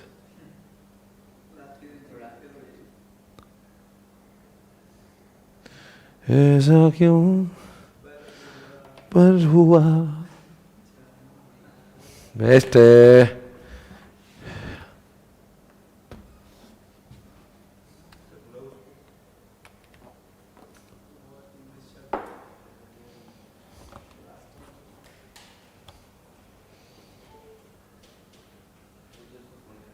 बेस्ट है, बहुत अच्छी बात। भगवान इसका भला करे।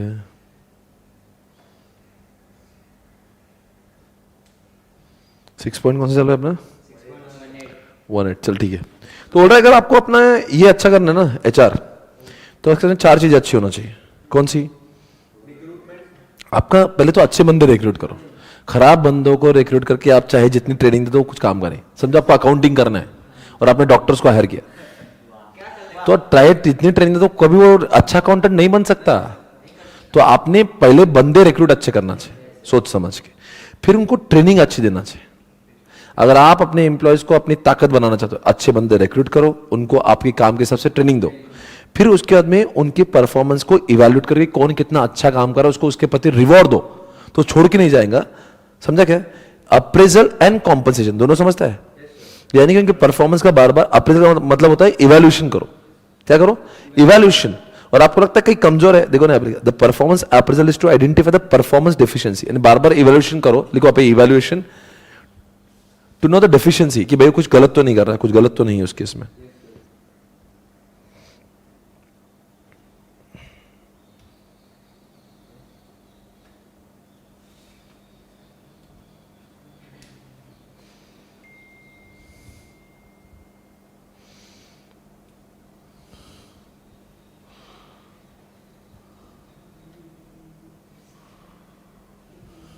ओके और लास्ट में है कॉम्पेंसेशन।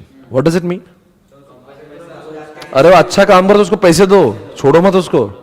तीसरे में इवैल्यूएशन करो अच्छा कर रहा है कि नहीं, और चौथे में उसके प्रति उसको compensate. The firm usually increase the competence of its workforce by offering पे एंड बेनिफिट। समझा क्या?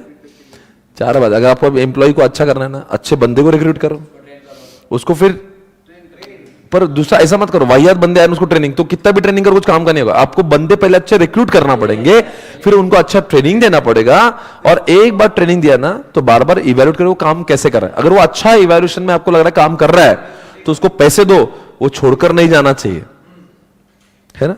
ओके अब देखो HR मैनेजर की स्ट्रेटेजीज क्या होती है। देखो यहां पे लिखा है for the strategic focus should be given the following points. 3 बातें आपकी अच्छी होना चाहिए। एक तो सिलेक्शन के पहले, सिलेक्शन करते समय और सिलेक्शन के बाद। अगर HR को अच्छा करना है तो पहले आपके दिमाग में माइंडसेट पे क्लियर होना चाहिए कि आपको किस टाइप के व्यक्ति लगते हैं। प्री सिलेक्शन आपके दिमाग में वो चीजें पहले से, अगर मान लो बहुत सारे लोग CA के कैंपस में आते हैं, कैंपस पता है आपको? कैंपस यानी कि ICAI कैंपस इंटरव्यू करवाता है। जो लोग CA बन जाते हैं ना उनके लिए कैंपस इंटरव्यू जाते हैं। तो बहुत सारी कंपनीज अपने स्टॉल लगाते हैं, वहां पे आप जाते हैं। तो क्या करते हैं वो कंपनीज के दिमाग में पहले रहता है कि उनको किस टाइप के चार्टर्ड अकाउंटेंट चाहिए। तो उनके दिमाग में प्री सिलेक्शन क्राइटेरिया पहले डिफाइन होना चाहिए कि उसको कौन से टाइप का CA चाहिए, उसको रैंकर चाहिए या उसको DT में एक्सपर्ट चाहिए, IDT में एक्सपर्ट, कुछ के पहले दिमाग में होना चाहिए। फिर जैसा उसने सोचा है वैसे वो सिलेक्शन करते समय देखिए उस कैंडिडेट में वो बात है कि नहीं। और एक बार उसका सिलेक्शन हो गया तो बराबर उसको बाद में आप उसको ट्रेनिंग दे के होशियार बनाओ। तो किसी एम्प्लॉयज की, यहाँ पे लिखा देखो, फॉर दिस स्ट्रेटेजिक फोकस, यानी कि HR को अगर फोकस करना है तो आपकी 3 बातें आपने अच्छी करना चाहिए। कौन सी? आपको पहले, अगर सपोज कोई कंपनी कैंपस में आ रही तो उसके दिमाग में पहले से होना चाहिए उसको किस टाइप के CA लेना है। फिर वो जो टाइप का सोचा है उसने वैसे इंटरव्यू देख करते समय, अरे 200 लोगों के इंटरव्यू लेते हैं, 2 को हायर करते हो, 158 को रिजेक्ट मारते हो। मतलब क्या देखते होंगे वो, उन्होंने जो प्री सिलेक्शन किया है वो सिलेक्शन में चेक करते हैं उसमें वो बात है क्या नहीं। और बाद में एक बार सिलेक्शन होता है उसको छोड़ो मत, उसको बराबर और ट्रेनिंग दो, उसको बराबर से करके उसको आपके लायक बना दो। ऐसा है। आप देखो strategic role of HR manager, the prominent areas where the HR manager can play the strategic role. बोलते एक HR क्या करना चाहिए? सबसे पहली बात HR ने डायरेक्शंस देना चाहिए। अरे HR मैनेजर की बात कर रहे हैं, अरे हर कंपनी में HR मैनेजर होना जरूरी है। ये लाखों लोग थोड़ी ना काम करेंगे। और मैं आपको एग्जांपल दे रहा हूं, Swapnil Patni is the CEO और may be the managing director, he can not be HR manager. क्यों? और मैं अगर HR मैनेजर हूं मैं, तो मुझे टाइम डालना पड़ेगा उसमें, और मैं HR के चक्कर में जाऊंगा तो मेरा काम कौन? मुझे स्ट्रैटेजी बनाना है, तो मैं एचआर में ही फोकस करता हूँ तो स्ट्रैटेजी कौन बनाएंगे, वाइस वर्सा। तो इसलिए ये काम मेरा नहीं होता है। I have to have HR manager to employ to manage 60-70 employees of SPC. नहीं तो कोई एम्प्लॉय नाराज हो जाएगा, कोई एम्प्लॉय काम नहीं कर रहा, कोई ध्यान नहीं दे रहा। तो एक बंदा चाहिए एचआर स्ट्रैटेजीज वो बनाता जो एचआर मैनेजर होता है, मैं नहीं बनाता हूं। मुकेश अंबानी रिलायंस का एचआर मैनेजर अलग है।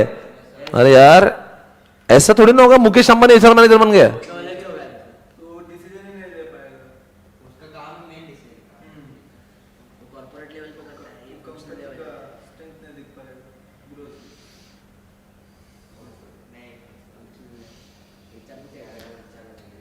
Reliance industry limited board of director Nita Ambani कौन है एचआरएम का?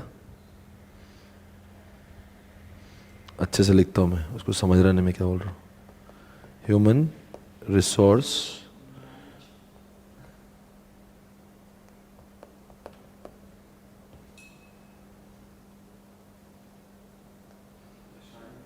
समझा क्या है? Head of human resource Reliance industry limited. ये बंदे के पास क्या क्वालिटी होना चाहिए, ये सवाल पूछ रहा है वो। कि एक एचआर मैनेजर के पास में क्या काम होता है, क्या होना चाहिए, वो क्या करना चाहिए उसने। ये देखो यहाँ पे लिखा है अर्पित पांचल डेप्यूटी जनरल मैनेजर, ये कुछ काम करने, हाँ डेप्यूटी जनरल मैनेजर एचआर। ये डेप्यूटी है, डेप्यूटी मतलब क्या, उसके नीचे। ये अगर मान लो मुख्यमंत्री थे, उप मुख्यमंत्री, ऐसे समझा। डेप्यूटी मतलब उसके नीचे का। इसकी एचआर की सैलरीज कितनी देखो है, इतना कम दे रहा है उसको, ये भी कोई बात है?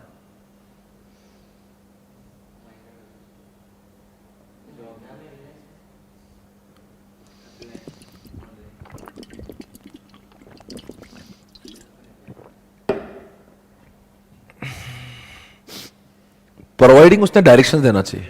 एचआर इतने रिलायंस में लोग काम कर रहे हैं तो सबको डायरेक्शंस देंगे, इसमें कोई प्रॉब्लम है? मतलब अगर मेरे पास में जो एचआर मैनेजर है उसने मेरे 50-60 लोगों को रोज गाइडेंस देना चाहिए कि उसने काम कैसे करना चाहिए। फिर वो एचआर मैनेजर किसका होगा? मतलब कल्चर के एम्प्लॉयज अगर कुछ छोड़ के गए तो उसके बाद रिक्रूटमेंट वो करेगा। एचआर जितने लोग एम्प्लॉयज है उनकी ट्रेनिंग क्या होना चाहिए वो डिसाइड करेगा। उनका परफॉर्मेंस इवैल्यूएशन वो करेगा। कौन से लोगों को ऑर्गेनाइजेशन से हटा देना है वो डिसाइड करेगा। ये काम मेरा नहीं होगा। अगर मैं एम्प्लॉयज के चक्कर में लग जाऊंगा, और मुकेश जी भी, अगर मुकेश जी के पास में लोग कितने वे, अरे क्या मजा क्या, ये देखो रिलायंस के लोग, रिलायंस को वीकी जब जाऊंगा तो आपको दिखेगा ये कितने लोग काम करते हैं यहाँ, बहुत लोग काम करते हैं। तो इसने ये क्या अकेला मुकेश जी मैनेज करेगा? मुमकिन ही नहीं है। ये देखो लोग कितने काम कर रहे हैं।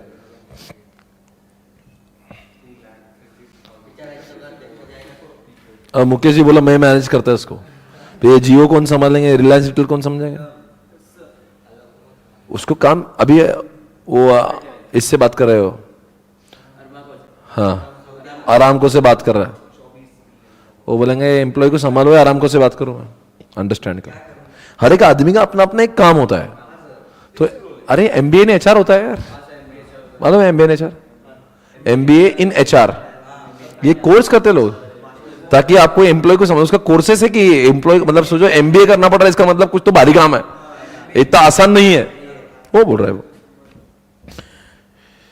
तो क्या चल रहा था अपना, डायरेक्शन देना चाहिए, कोर कंपिटेंसी। उसने अपने एम्प्लॉयज को एक अलग यूनिक बनाना चाहिए, समझा क्या? मतलब इतना ट्रेनिंग दे दो कि वो दुनिया से अलग बन जाए, पीपल शुड, मतलब कोई कॉपी नहीं कर पाए। और देखो अपने एम्प्लॉयज कोर कंपिटेंसी में तो अपना प्रोडक्ट भी कोर कंपिटेंट बनेगा ना। नहीं समझे? एम्प्लॉयज हटके, एम्प्लॉयज अनशर्ट बन गया, ऐसा अलग बन गया। एम्प्लॉयज अगर मान लो कोर कंपिटेंट बन गए, एग्जाम्पल गूगल का जो बंदा था सुंदर पिचाई, वो ही कोर कंपिटेंट था, तो गूगल का गूगल क्रोम ही कोर कंपिटेंस बन गया ना उनका। समझा क्या मैं क्या बोल रहा है? अपने बंदों को अलग बनाओ ताकि वो अपने प्रोडक्ट्स को अलग बनाए। तीसरी बात, कॉम्पिटिटिव एडवांटेज, बिल्कुल सही लिखा है। यानी कि there are two important ways of business can achieve competitive advantage. The first is what cost leadership, which means the firm aims to become, ठीक है, and the second is what competitive strategy is a differentiation। एक तो cost, एक differentiation है ना? Putting these strategies into effect carries heavy premium on heavily highly committed and ये क्या हो रहा है? Putting these strategies into effect carries a heavy premium on the having highly committed। अगर आपको एक तो वॉलमार्ट जैसा बनना है, cost leadership, या एप्पल जैसा आपको differentiation बनना है, तो ये सब डिफरेंशिएशन लाने के लिए कॉस्ट लीडरशिप के आपके इसमें अच्छे लोग, वर्क फोर्स होना जरूरी है। तो अपना वर्कफोर्स को उस लायक बनाओ कि एक तो आपको कॉस्ट लीडरशिप पे बना सके या डिफरेंशिएशन, यानी कि बोलो क्या वापस से क्या बोलना है इसका? हाँ, कॉस्ट डिफरेंशिएशन ठीक है, पर अगर आपको कॉस्ट बनना है या डिफरेंशिएशन बनना है, जो भी बनना है, वो आप बगैर अच्छे एम्प्लॉय के बन ही नहीं सकते हो। तो इसलिए एचआर मैनेजर ने अपने एम्प्लॉयज को इतना अच्छा बनाना चाहिए कि एक तो अपने कंपनी को कॉस्ट जैसा बना दे, वॉलमार्ट जैसा, या डिफरेंशिएशन एप्पल जैसा बना दे। तो ये एचआर मैनेजर की कला होती है कि वो अपने एम्प्लॉय को कैसे बना रहा है, कैसे निखार रहा है। देखो ना, कोई भी अगर मान लो कोई स्पोर्ट्स पर्सन होता है तो उसका ट्रेनर उसको गाइड करता है, बराबर समझ में आ रहा है? तो उसका ट्रेनर अच्छा होना चाहिए। तो बोलते यही एम्प्लॉय का ट्रेनर कौन है? HR manager. तो उसने अपने एम्प्लॉय को निखारना चाहिए, निखारना समझता है, उसको एक तराशना चाहिए कि वो एक अलग लेवल पे लाए। नेक्स्ट, फैसिलिटेशन ऑफ चेंज, ये अच्छी बात है। वो क्या बोल रहा है? नहीं, वो क्या बोल रहा है कि यहां पे लिखा है more consistence rather than form, HR function will be responsible for what furthering the organisation, not just maintaining them. यानी कि उसने लोगों को बदलना चाहिए as per the requirement of changing environment. अगर मान लो कोई नई टेक्नोलॉजी है तो उसने अपने एम्प्लॉय को नई टेक्नोलॉजी सिखाना चाहिए। दुनिया में नए नए बदलाव आ रहे हैं, समझो अपन आईटी कंपनी के लोग हैं, मान लो कोई नया वर्जन आया तो उस वर्जन का नया ट्रेनिंग अपने एम्प्लॉय को देना चाहिए। तो अपने एम्प्लॉय आउटडेटेड बनेगी तो अपना प्रोडक्ट भी आउटडेटेड बनेगा। तो he should be ready to make change in the organisation, मतलब उन्हें नई नई चीजें अपने एम्प्लॉयज को सिखाना चाहिए। देखा ना, देखो, human resource manager will have to devote more time to promote changes than the maintain the status quo. यानी जो चल रहा है वही मत संभालो, जो नया नया आ रहा है वो भी सिखाओ। इसलिए तो बड़े बड़े कंपनी में ट्रेनिंग होती है। मालूम है, बहुत सारे आईटी वाले बंदों को वो इंडिया के बाहर भेजते, जाके ट्रेनिंग लेके आ 2 महीने। इसलिए आईटी वाले बंदे खुश होते ना। अब इन्फोसिस वाले क्या बोलते हैं, वो 2 महीने के लिए स्विट्जरलैंड जा रहा, क्यों? वो ट्रेनिंग लेने जा रहा उधर, उसको ट्रेन कर रहे उधर जाके। ऐसा वर्कफोर्स डाइवर्सिटी, यानी कि ये सबसे बड़ा काम है।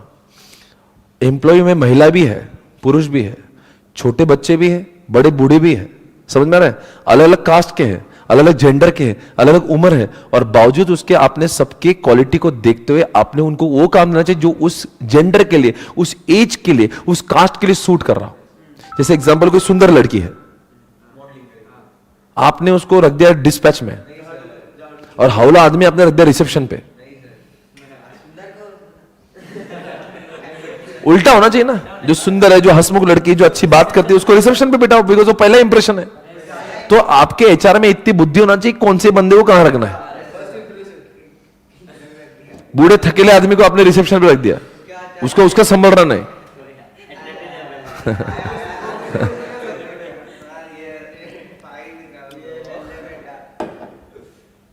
यहाँ पे अंडरलाइन कर सकते हैं। अभी देखो अलग अलग चीजें, डाइवर्स है ना, वो डाइवर्स वर्कफोर्स है आपका। फीमेल है, मेल है, यंग, ओल्ड, सब है ना, स्किल्ड अनस्किल्ड। आपने उनकी काबिलियत को देखते हुए बोलो क्या करना चाहिए। एम्पावर ह्यूमन रिसोर्स, यहां पे लिखा है ना, organisation to take up his or own destiny. इसका मतलब समझते हो? Let them decide what they want to become. नहीं समझे? एम्प्लॉय को बर्डन मत करो, उसको पूछ बेटा तेरी क्या, तेरे को डी टीम जाना तो उसको डीटी करने दो, उसको जबरदस्ती आईडी टीम मत डालो। Late him decide his own destiny, ताकि वो उसका उस चीज में निखार कराएगा। एम्प्लॉय को काम करते समय मजा कब आएगा? जब वो कर रहा है जो उसको पसंद है। तो लेट एचआर का काम होता है उसने एम्प्लॉय को, अब जैसे मेरा कोई एक बंदा है जो सेल्स में काम नहीं कर रहा था और सर सेल्स नहीं करना है, तो मैंने कहा तो बोला टेक्निकल में, तो उसको टेक्निकल में डाल दिया। तो let him understand, let him decide where he wants to go. Development of work ethic, ये तो अच्छी बात है। अपने लोगों में कैसे कपड़े पहनना, कैसे खाना, किससे कैसी बात करना, महिलाओं के सामने कैसे पेश आना, समझे, कौन से आना, कब जाना, कितने आवाज में बात करना, क्लाइंट के साथ में कैसे होता है, ईमेल कैसे लिखना, इसकी एथिक्स कल्चर सिखाओ। ये कोई घर नहीं तुम्हारा। क्या कपड़े पहनना ये भी इंपॉर्टेंट है, कितने आवाज में, कितने कितने नजदीक खड़े रहना ये भी एक बात है। क्लाइंट आया, अपने गले में हाथ डाल दिया उसके, व्हाट्सअप बेब, व्हाट्सअप डूड। अरे क्या वो तो क्लाइंट है बे, वो कौन है, तू कौन है? वो बड़ी कंपनी का सीएफओ है, तू बोल रहा WhatsApp dude, hey babe.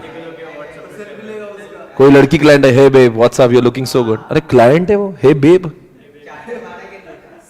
You are looking sexy. Client को अरे जूते चप्पल से मारेगी वो। आपको पता होना चाहिए आप किससे बात कर रहे हो। आपको ये एटिकेट्स आपके, क्योंकि वो बंदे का नाम नहीं खराब, कंपनी का नाम बोले। ये कंपनी में ऐसे हौले लोग, मेरे को बेब बोल रहा, सेक्सी बोल रहा, क्या छिछोरे लोग लगा के रखे। और ये अंडरस्टैंड को इसको बोलते हैं एथिक्स एंड कल्चर। चलो सात बातें कैसी। एक, एचआर मैनेजर को नंबर 1 एचआर ने क्या करना चाहिए, डायरेक्शंस देना चाहिए। दूसरी बात, अपने एम्प्लॉय को कुछ अलग बनाए, ताकि अलग यूनिक बनाना है। एचआर ने ऐसा कुछ करना चाहिए, एक तो अपने एम्प्लॉय जो कॉस्ट हो या लीडरशिप हो, दोनों में से कुछ तो बन पाए, इतना लायक बनाना चाहिए ताकि अपने ऑर्गेनाइजेशन को तो कॉस्ट लीडरशिप वाला बना दे, वॉलमार्ट जैसा या फिर एप्पल जैसा बना दे। नंबर 4, अपने एम्प्लॉयज को जैसी दुनिया बदल रही वैसा चेंज करवाए, नई नई चीजें घुसेड़े उनके दिमाग में। ये क्या है, वर्कफोर्स डाइवर्सिटी। अरे बूढ़े है, यंग है, महिला है, पुरुष है, आपने उनकी एज के हिसाब से, उनके जेंडर के हिसाब से डिसाइड करना चाहिए। बूढ़े आदमी को आपने रिसेप्शन रख दिया, वो आदमी थकेला, आपने बोल रहे उसको रिसेप्शन। अरे वो वहां पे जो अच्छी चिंटी है, जो गुड लुकिंग है, जो अच्छी बात कर रही है, आपने उसको बैकएंड में रख दिया।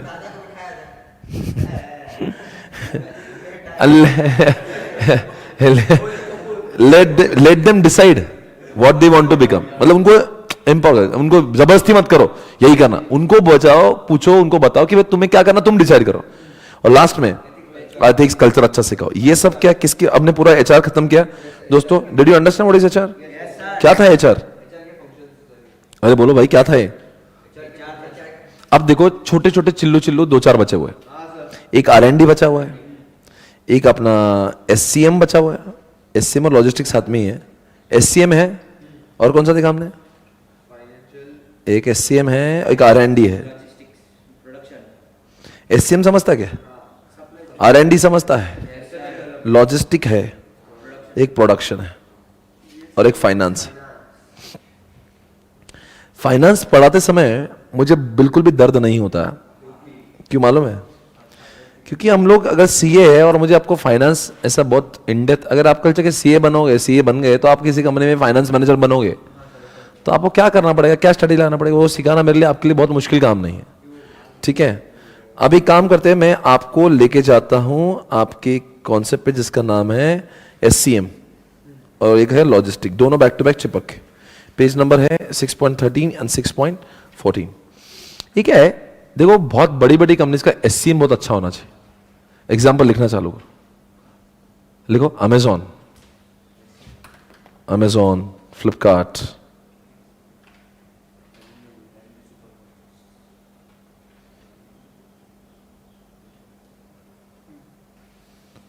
अमेजॉन लिखा, फ्लिपकार्ट लगाओ चिट्ठी वहां पे। SCM समझता है? सही पर्सन को सही समय पे सही क्वालिटी गुड्स अगर पहुंच रहे हैं within the right time limit, it means you are having strong SCM। वापस सुनो, right person should get right quality of goods on right time at right place. ऐसा अगर हो रहा है आपके ऑर्गेनाइजेशन में तो इसका मतलब आपका SCM जोर होगा। दूसरी बात सुनो, आजकल आपको लगता है कि सही समय पर फ्लिपकार्ट ने और अमेजॉन ने गुड्स पहुंचाना चाहिए, क्योंकि लोगों को ऑनलाइन में यही डर लगता है प्रोडक्ट कब आएगा। तो आपका जितना SCM स्ट्रांग होगा तो बोलो आपके कस्टमर ज्यादा अट्रैक्ट होंगे। इसलिए क्या हो, बताओ आगे क्या होना चाहिए? आपकी ऑर्गेनाइजेशन का SCM अच्छा नहीं ना, तो आपकी कंपनी से कोई प्रोडक्ट परचेस नहीं करेगा। अगर अमेजॉन बोलेगा 15 दिन लगेगा, लोग बोलेंगे तेरे घर पे रखो उसको। व्हाट पीपल वांट, अरे भाई एक तो 2-3 दिन वेट करे, वही बड़ी बात है। तो इसलिए क्या होता है कि हमने ऑर्डर देने के बाद हमारे घर पे आने तक जितने भी लोग शामिल है ना, उन सब में ऐसा कोऑर्डिनेशन होना चाहिए ना कि हमारे गुड्स हमको टाइम पे मिले। तो इसका मतलब वहां पे SCM है। अगर इस चेन में से कोई भी एक बंदा सही काम नहीं करे ना, तो मेरे गुड्स मुझे नहीं मिलेंगे, इसका मतलब SCM नहीं अच्छा। तो आप ये समझ लो, स्ट्रैटेजी है कौन से फंक्शनल लेवल की। बोलते हैं कि आप कुछ भी करो, आपका मार्केटिंग अच्छा है, सोच के लो ना, बायजूस ने बहुत अच्छा मार्केटिंग किया, पर उसका SCM अच्छा नहीं तो क्या होगा? मार्केटिंग करे, लोगों ने बाय कर लिया और हौला 15-20 दिन में प्रोडक्ट ही नहीं मिल रहा। नहीं समझा आपको? मार्केटिंग करके सेल्स तो कर दिया, पीपल बॉट ऑल्सो, बच्चे की एग्जामिनेशन आ रहे, आप कोर्स नहीं दे रहे उसको। तो SCM is very important. Amazon marketing करा, जोरों का धमाका, साला इतना मार्केटिंग करा, and people are buying the product and they are not ready to support, not ready to supply on time। तो बोलते कि मार्केटिंग से, अच्छा प्रोडक्शन से कुछ नहीं होगा। प्रोडक्ट अच्छा है, बायजूस का प्रोडक्ट अच्छा है, बायजूस मार्केटिंग अच्छा कर रहा है, people are buying and they are not able to support on time, they are not able to provide on time, it means what? तो खत्म हो गया ना, आपको you will not be able to sustain। So it is not only about having good quality product, it is not only having good marketing, it is about SCM also. The product should be delivered on time. ये लोगों को time की परवाह यार, अब उसके घर पे शादी है, आप बोल रहे हैं शादी के बाद पहुंचा दिया।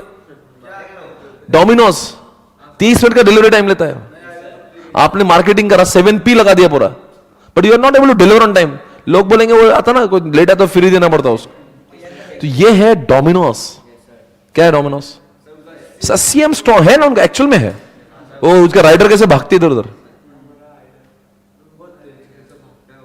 समझे? SCM तो बोलते हैं, आपने क्या लिखना है? It is very important to, if organisation is able to, if organisation is able to, बोलो क्या, इज एबल टू प्रोवाइड, ये कॉन्सेप्ट बहुत इजी है, इसमें ज्यादा बुद्धि नहीं लगाने का।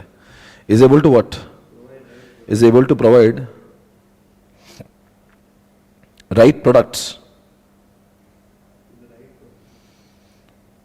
right product, comma, right quality, to provide right product with right quality on right time at right place, on right time at right place। जगह भी सही होना चाहिए ना, सही जगह पे पहुंचा है पर दूसरे घर की शादी में पहुंचे, किसी और की शादी में पहुंचा दी। Right place. It means organization is having what? It means organization is having, बोलो यार, strong SCM है उनके पास। इसका मतलब ये होगा कि इनके इसमें strong SCM है, समझा? नेक्स्ट बोलो, लिखो।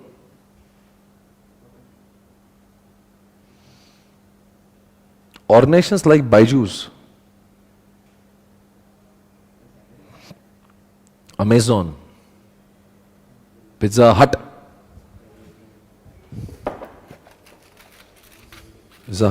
बोलो, will be or will not be? Will not be able to survive.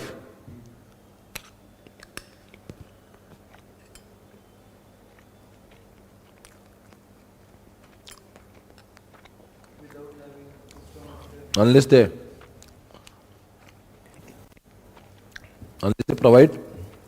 provide goods on time.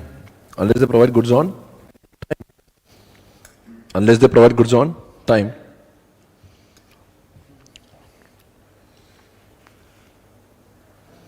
समझ में आ रहा है? ये था SCM, है ना? मैं आपको एक एग्जांपल दिखा देता हूं, इधर देख लो आप, सुन के लो। बहुत भारी बोल रहा हूं, सुनो। ये समझो किसी कस्टमर ने, ये कस्टमर है,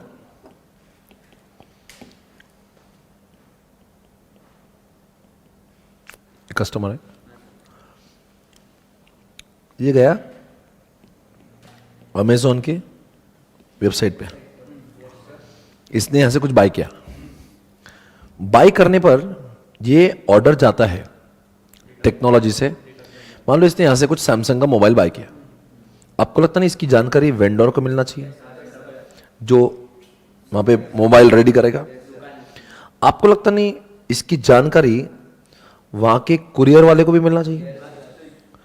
आपको लगता नहीं ये कुरियर वाला और वेंडर वाले के साथ साथ में ये जानकारी ह्यूमन रिसोर्स यानी कि एम्प्लॉयज को मिलना चाहिए जो पैकिंग करके रखेंगे? और इतनी जानकारी के साथ साथ में कोई तो एक सब फाइनेंस वाला बंदा होना जिसने ये बोलना चाहिए कि हाँ भाई मुझे पैसे मिल गए। इन सारे के सारे लोगों ने अगर फाइनेंस, HR, वेंडर, कुरियर, इन सबने अगर काम किया ना, इन सबने अगर काम किया तो ही इसको बोलो ना, तो ही इसको बोलो भाई ये अमेज़ॉन टाइम पे प्रोडक्ट दे पाएगा। इसका मतलब ये हुआ कि मेरे ऑर्डर देने से लेके बोलो ना मेरे ऑर्डर मिलने तक जितने भी लोग इन्वॉल्व है, अगर इनमें कोऑर्डिनेशन आ गया ना, I will be able to get goods on time. इसका मतलब हमारी ऑर्गेनाइजेशन में बोलो क्या है? SCM है। अगर इनमें से किसी एक भी बंदे ने, अगर सबने काम किया, कुरियर ने नहीं किया, सबने काम किया, वेंडर ने मोबाइल बना के नहीं रखा, रेडी नहीं रखा, सबने काम किया, HR ने पैकिंग ही नहीं किया, ये मान लो शिपिंग वाला डिपार्टमेंट है, शिपिंग मान लो, ठीक है, तो you will not be able to deliver. इसका मतलब SCM है, मतलब क्या होता है? इन सब में इतना कोऑर्डिनेशन है कि जैसे ऑर्डर दिए सब लोग अपना काम कर लेते हैं, कोई भी एक चूकता नहीं है, and due to which you are able to deliver goods, you are able to get goods on time. इसका मतलब क्या हुआ? इसका मतलब हमारी ऑर्गेनाइजेशन में एससीएम बेस्ड है।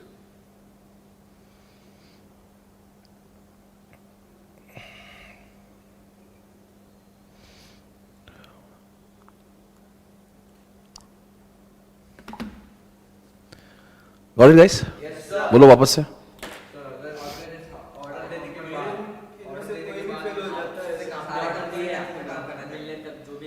मेरे ऑर्डर देने से लेके मेरे यहां पे ऑर्डर मिलने तक जितने भी लोग हैं, अगर उनमें स्ट्रॉन्ग कोऑर्डिनेशन है और मुझे टाइम पे गुड्स मिल जाते हैं, इसका मतलब मेरी ऑर्गेनाइजेशन में एससीएम है।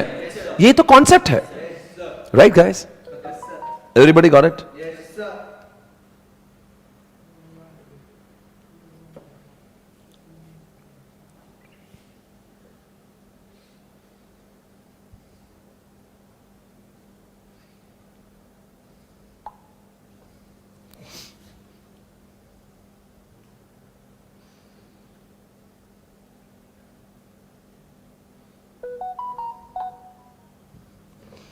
Okay guys, welcome back. बोलो भाई, बोलो सब। समझ में आ रहा है क्या? सप्लाई चेन मैनेजमेंट, एवरीबॉडी आप जरा देखो।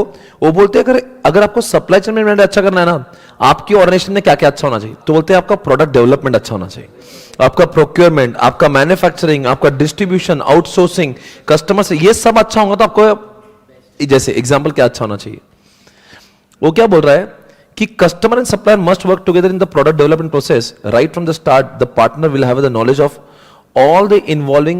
all partners will help in shortening the, ये क्या होता है, प्रोडक्ट डेवलपमेंट, यानी कि जैसे ही ऑर्डर आ जाए उसकी जानकारी सबको हो जाना चाहिए।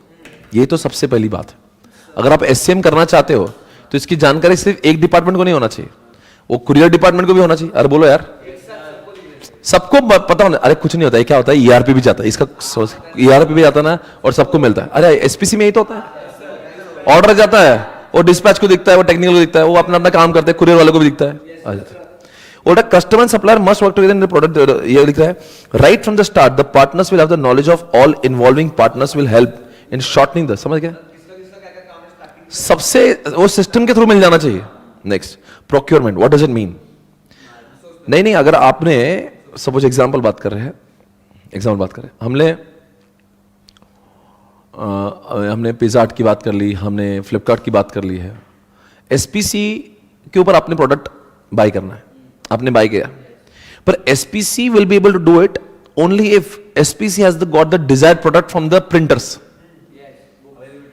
अगर एसपीसी का प्रोक्योरमेंट ही अच्छा नहीं है, एसपीसी के इसमें बुक्स ही प्रिंटर से आती नहीं टाइम पे, तो एसपीसी के घंटा बुक्स प्रोवाइड करेगा लोगों को? SPC can do it only if the SPC के पास भी वो जो बुक्स का प्रिंट है वो रेडी होना चाहिए, नहीं तो वो एसपीसी चाहकर भी एससीएम नहीं कर पाएगा, टाइम पे गुड्स को सप्लाई नहीं कर पाएगा। क्लियर है? ओके। मैन्युफैक्चरिंग, फ्लेक्सिबल मैन्युफैक्चरिंग, ये प्रॉब्लम है आजकल के सारे ऑटोमोबाइल के साथ। जैसे कोई दिवाली का सीजन आ गया या कुछ आ गया, आपका एससी मिल जाता है वहां पे, नहीं समझे? जैसे एक्सेस डिमांड हो गई, अरे शॉर्टेज आ गया। कैसे शॉर्टेज हो गया भाई? आपका डिमांड, आपका मैन्युफैक्चरिंग, अगर आपको टाइम पे सप्लाई करना तो आपका मैन्युफैक्चरिंग बहुत ही फ्लेक्सिबल होना चाहिए। It should be adaptive. जैसे डिमांड रेज हुआ, अरे बोलो भाई, जैसे ही डिमांड रेज हुआ,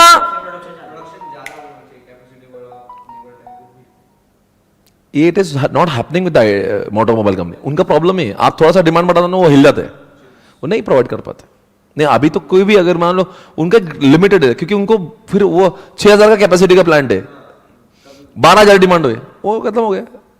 तो आप बोलते कि इसमें ऐसा होना चाहिए, पर ऐसा पिज़्ज़ा हट में नहीं होता। थोड़ा सा डिमांड बढ़ाएं वो पूरा, क्योंकि वहां पे रेडी उनको क्या लाना है ना, क्या आटा लाना है, जो लाना है, वो वेजिटेबल्स लाना है, वो उठा के लेकर आता है। ऐसा होना चाहिए मैन्युफैक्चरिंग। मतलब एससीएम का कोर क्या है? Manufacturing should be flexible. Next, physical distribution, ये तो सही बात है ना, सब रेडी है, कुरियर वाला नहीं आया। नहीं, सब रेडी है, बुक्स रेडी है, पैकिंग कर दिया, एम्प्लॉय को मालूम भी हो गया, पैकिंग कर दिया, सब है, कुरियर वाला ही नहीं आया। तो एससीएम नहीं, तो एससीएम कंप्लीशन कैसे होगा? वो मेरे यहां पे पड़ा हुआ कुरियर वाला आया नहीं रहा। ऐसे होता लॉकडाउन में, डिस्ट्रीब्यूशन नहीं था हमारा, एक महीने से ऑर्डर पेंडिंग। क्या करेंगे? लॉकडाउन में सारी चीजें बंद है, तो मैं क्या घर पे तो मेरे को हिलते नहीं आ रहा, घर लॉकडाउन है भाई। तो लॉकडाउन था, फिजिकल डिस्ट्रीब्यूशन। देखो last position, availability of the products at the right place and right time, ये सबसे जरूरी है, पर इसके लिए कुरियर वाला तो आना चाहिए। बोल रहा है delivery of the final product to the customer is the flash position. ये अगर आपको एससीएम करना है तो आपका डिस्ट्रीब्यूशन यानी कि आपका कुरियर वाला इतना हो जाना चाहिए, उसने टाइम में आना चाहिए और सही समय पे हो जाना चाहिए। कभी कभी कुरियर वाला क्या करता है, हौले से लेता है इधर, भेजता किसी और जगह पे। कभी होता है ऐसे, बहुत रेयर केस में, पर ऐसा होना नहीं चाहिए। आउटसोर्सिंग, जो काम अपने से नहीं हो रहा ना, आउटसोर्स करता। अगर मैं टाइम पे सप्लाई करना चाहता हूँ और मेरे को लगता है कि मेरे को किसकी जरूरत है, कुरियर की जरूरत है, मेरे को एचआर की जरूरत है, मेरा शिपिंग की जरूरत है, मेरे को प्रोक्योरमेंट की जरूरत है, जिनमें से जो फैक्टर की जरूरत पड़ती है टाइम पे सप्लाई करने के लिए, उसमें से कोई भी एक फैक्टर मेरा अच्छा नहीं है तो मैंने आउटसोर्स कर दिया। नहीं, मत करो ना। अब समझो मेरा खुद का कुरियर है पर वो वाहियात है, नहीं कर रहा है, आउटसोर्स करो ना। दुनिया में बहुत कुरियर वाले अच्छे हैं। नहीं जम रहा ना अपने से, जो चीज इस 4-5 चीजें लगती है डिस्ट्रीब्यूशन करने के लिए, टाइम पे पहुंचाने के लिए, उसमें से अगर मान लो मेरा कुरियर वाला अच्छा नहीं, वो हमेशा लेट कर रहा, नहीं मेरा खुद का कुरियर वाला है, वो दूसरे को लाओ, वो है आउटसोर्सिंग। कस्टमर सर्विस, अब ये तो बेस्ट है यार। तुम देखो कस्टमर बात कर रहा है, वो ट्रैकिंग आईडी मांग रहा है, तो बात करो ना उससे। वो बात नहीं, उसका फोन ही नहीं उठा रहे आप, वो बोल रहा मेरा गुड्स नहीं है, फोन उठा, अरे उसको बोल के रख दो भाई, निकल गया भैया, पहुंचने वाला है। सर्विस भी तो कोई चीज होती है, सिर्फ टाइम पे पहुंचना अलग बात है, पर उसको कुछ पूछना तो आप जवाब तो देंगे ना उसको, क्या नहीं देंगे। ये बोल रहा है ऑर्गेनाइजेशन दो interfaces with the company's production and distribution operation, customer relationship so as to satisfy them. They work with the customer to determine mutually satisfying goals, establishing and what positive feelings लाना चाहिए इनमें।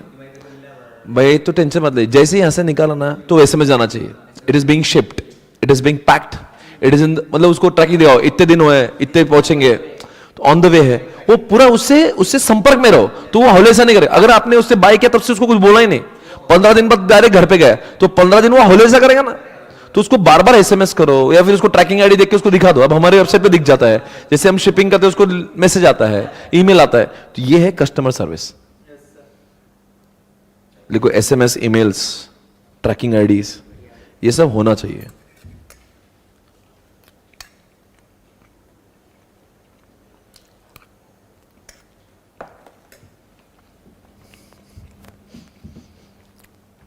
तो last में क्या लिखा है, मतलब ये पूरा एसटीएम कर दिया आपने, और आपको देखना है, आपने बोला 3 दिन में डिलीवरी मिलेगी, आपको देखना 3 दिन में मिली या नहीं मिली। आपने बहुत बोला था ना कस्टमर को डिलीवरी टाइम 7 डेज, तो देख लो 7 दिन में एक्चुअल में कस्टमर को और नहीं पहुंच रही। तो जितने फैक्टर्स ऑफ प्रोडक्शन है ना, इसके प्रोडक्शन है, शिपिंग है, समझा, कुरियर वाला है, जो उसमें से वाहियात था जिसके से डिले हुआ है, बंद करो उसको, दूसरा लाओ। आज के तारीख में जितने भी ई कॉमर्स है उनका की सक्सेस फैक्टर इज एससीएम। जितने भी रेस्टोरेंट्स है, आपको भूख लगी, आप खाना खाने बैठे रेस्टोरेंट में, उसने एक रोटी ला के दे दी, दूसरी रोटी आधे घंटे में लाई, आप कभी ऐसा महसूस किया क्या? एक रोटी खाई, उसको बोल रहा दूसरी रोटी थाली पे बैठने के बाद में, एससीएम में नहीं होता यार। अब तुम जोमेटो को अगर सक्सेसफुल होना है ना आज इंडिया में, एससीएम स्ट्रांग चाहिए। आदमी को भूख लगी तब खाना ऑर्डर करता, आधा घंटा 40 मिनट 2 घंटे बाद खाने के बाद बोले ए आदमी एक तो क्या होता, कभी भी ऐसा भूख हिल गया ना तो बाद में खाना भी नहीं जाता उसको, बोलता भूख मर गया मेरे।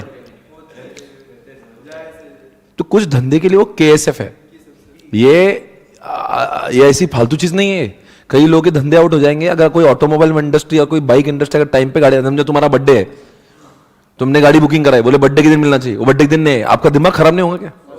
आपने बोला दशहरे के दिन गाड़ी चाहिए, अरे लोगों के लिए मोहरत है वो लोग बोलते हैं ना अगले दशहरे के दिन लूंगा, दिवाली दिन लूंगा, वो उस दिन आई नहीं गाड़ी, तो आपका एससीएम खराब है, तो वो उसका तो डिससेटिस्फेक्शन हो गया ना, वो 50 बातें सुनाएंगे आपको। तो ये कुछ धंधों के लिए लिखो एससीएम इज अ की एसएफ, एससीएम इज वो की सक्सेस फैक्टर है।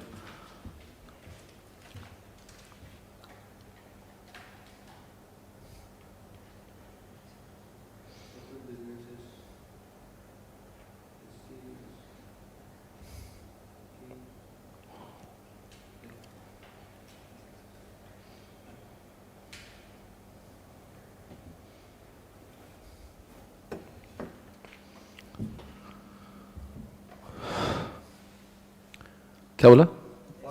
की success factor for e-commerce, restaurants, automobile, Zomato, इन सक्सेस के लिए, इन सब के लिए वो KSF है।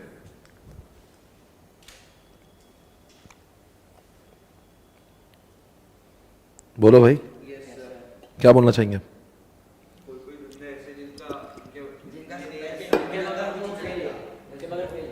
आप कितना भी प्रोडक्ट अच्छा लाओ, आपकी कार एक नंबर है पर लोगों को टाइम पे मिलती नहीं। जोमेटो एक नंबर लाके देता, सस्ते में, फोकट में दे रहा घर पे लाके, पर अभी ऑर्डर किया तो शाम को आता। नहीं, डिलीवरी चार्जेस 0 जोमेटो पे, पर 6 घंटे बदला था। कुछ धंधे के लिए ये अनिवार्य चीज है। ये SCM आप चिल्लर मत समझो इसको, ये बहुत बड़ा स्ट्रैटेजी गेम है। आपको आजकल ऑनलाइन के जमाने में अगर आप SCM की स्ट्रैटेजी के बगैर जीतना चाहते हो तो आपकी ये भूल है। SPC को अगर ऑनलाइन में रहना है और उसका SCM अच्छा नहीं है तो ये मेरी भूल है कि मैं जीत जाऊंगा। क्योंकि अगर मान लो कस्टमर मेरा ऑर्डर दे रहा है तो हमारा तो ऐसा ऑर्डर आता है तो तुरंत वहां पे दिखता है मैकडी जैसा, वो तुरंत हम लोग डिस्पैच करना चालू करते हैं। बहुत एक्सेप्शनल केसेस में अगर बुक्स नहीं है तो वहां पे स्टूडेंट को मैसेज करते हैं भाई बुक्स नहीं है, पर जो इन जनरल जो रूटीन ऑर्डर आते हैं हम लोग उसको लेते और डिस्पैच करते। तो आपको पता है वो उसके पहले बात कर रहा है कि SCM में और लॉजिस्टिक में क्या फर्क है। ये कई लोगों की भूल है, उनको लगता है कि SCM और लॉजिस्टिक एक ही है, ऐसा नहीं होता। सुनो, ये जो है ना, ये कुरियर यानी कि लॉजिस्टिक, सुन के लो। तो बोल रहे कि SCM बहुत ब्रॉड है, logistic is one of the baby of SCM। SCM is dependent on logistic. Logistic is one of the subset of SCM। SCM is very broad. SCM में लॉजिस्टिक भी आता, प्रोडक्शन भी आता, प्रोक्योरमेंट भी आता, आपस का कोऑर्डिनेशन भी आता। SCM में शिपिंग भी आती, SCM में आपका प्रोडक्शन भी आता, SCM में आपके फाइनेंस वेंडर सब आते। पर it is logistic is only logistic. Logistic मतलब क्या? कुरियर वाला, या उधर से गाड़ी लेके वो राइडर्स, जोमेटो के राइडर, ये लॉजिस्टिक है। पर लॉजिस्टिक ही SCM नहीं है। उसको लॉजिस्टिक वाला बहुत गाड़े घुमा रहा और वो सामने पिज्जा बनाए नहीं तो क्या काम का। तो SCM में पिज्जा बनाना भी आता है। SCM में पिज्जा बनाने के लिए सामान भी टाइम पे आना, फिर उसने बनाना भी टाइम पे, फिर उसने पैकिंग भी बराबर करना, और तब जाके राइडर क्या आएंगे। राइडर सिर्फ गाड़ियां घुमा रहा है इधर से उधर, हम पिज्जा रेडी नहीं है।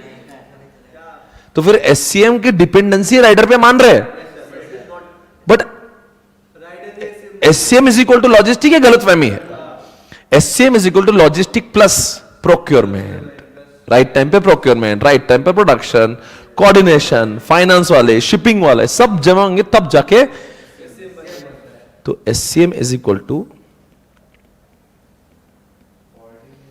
ऑफ। अब बोलो, फाइनेंस वाले ने बोलना चाहिए पैसे मिले, फिर शिपिंग वाले ने बोले कि चलो ठीक है मैं करता हूं, फिर प्रोक्योरमेंट वाला बोल रहा है कि चलो मैं एक काम करता हूं टाइम पे लाता हूं पिज्जा बनाने वाला आइटम, एक बोलता है ये प्रोडक्शन टाइम पे होना चाहिए ना, पिज्जा बनना चाहिए टाइम पे, और ये सब जो होके बाद में आता है आपका लॉजिस्टिक। ये सबके बीच में होना चाहिए। इससे बात क्लियर है कि लॉजिस्टिक्स से SCM और बड़ा एग्जामिनेशन 2 मार्क के लिए सवाल पूछा था कि SCM और लॉजिस्टिक एक ही है, ट्रू फॉल्स। तो आपको ना ये गलत है। Logistics is one of the subset. Understanding that कि logistics is an essential component but doesn't mean SCM logistic एक है। ये लिख दीजिए प्लीज। इसी के साथ में आपका लॉजिस्टिक भी खत्म, SCM भी खत्म। क्या पढ़ रहे हैं हम लोग? फंक्शनल लेवल की स्ट्रेटेजी चल रही है। फंक्शनल लेवल एक लेक्चर हमें डालना पड़ेगा। और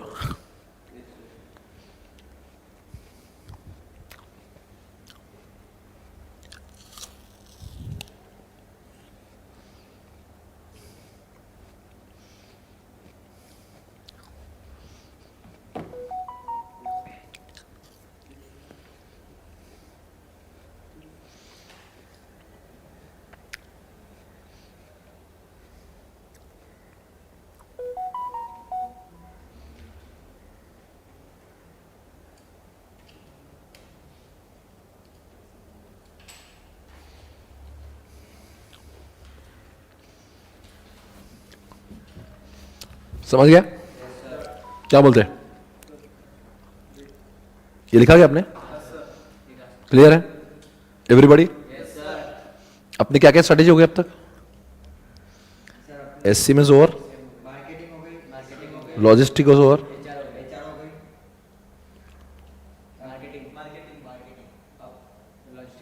ये हुए ना?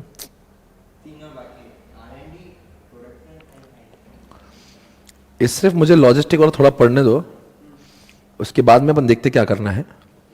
उसके बाद में एक ब्रेक लेके फिर आगे बढ़ेंगे। आधे चैप्टर खत्म करेंगे, रिवीजन नहीं करेंगे, खत्म कर देंगे 1 घंटे में। इसके बाद में 1 घंटा लगेगा मुझे, 10-15 मिनट का ब्रेक लेंगे, फिर 1 घंटा पढ़ेंगे, 1:45 को छोड़ देंगे। उसके पश्चात अगले लेक्चर में यानी कि मंडे के दिन हम पूरा रिवीजन करके इसको समाप्त करेंगे। What do think? बराबर है ना? मतलब ऐसा जबरदस्ती नहीं पढ़ेंगे कुछ भी, ये जो एक बार पढ़ लेंगे। पर मुझे ये चैप्टर को अगर आप बोलेंगे आपको खुद को रिवीजन करना है तो मैं आपके ऊपर छोड़ दूंगा। अगर आपको लग रहा है कि हमने इसको बराबर आईसीए के लेवल पे ले जाना है तो इसके अगले लेक्चर में इसको सारा रिवाइज करेंगे। आईसीए 2-3 घंटे में अपना सब हो जाएगा। इसके बाद वाले में इसको रिवाइज कर लूंगा, मेरे आईसीए तक पहुंच जाएंगे।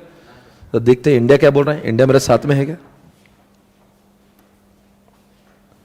कहां पे है वो?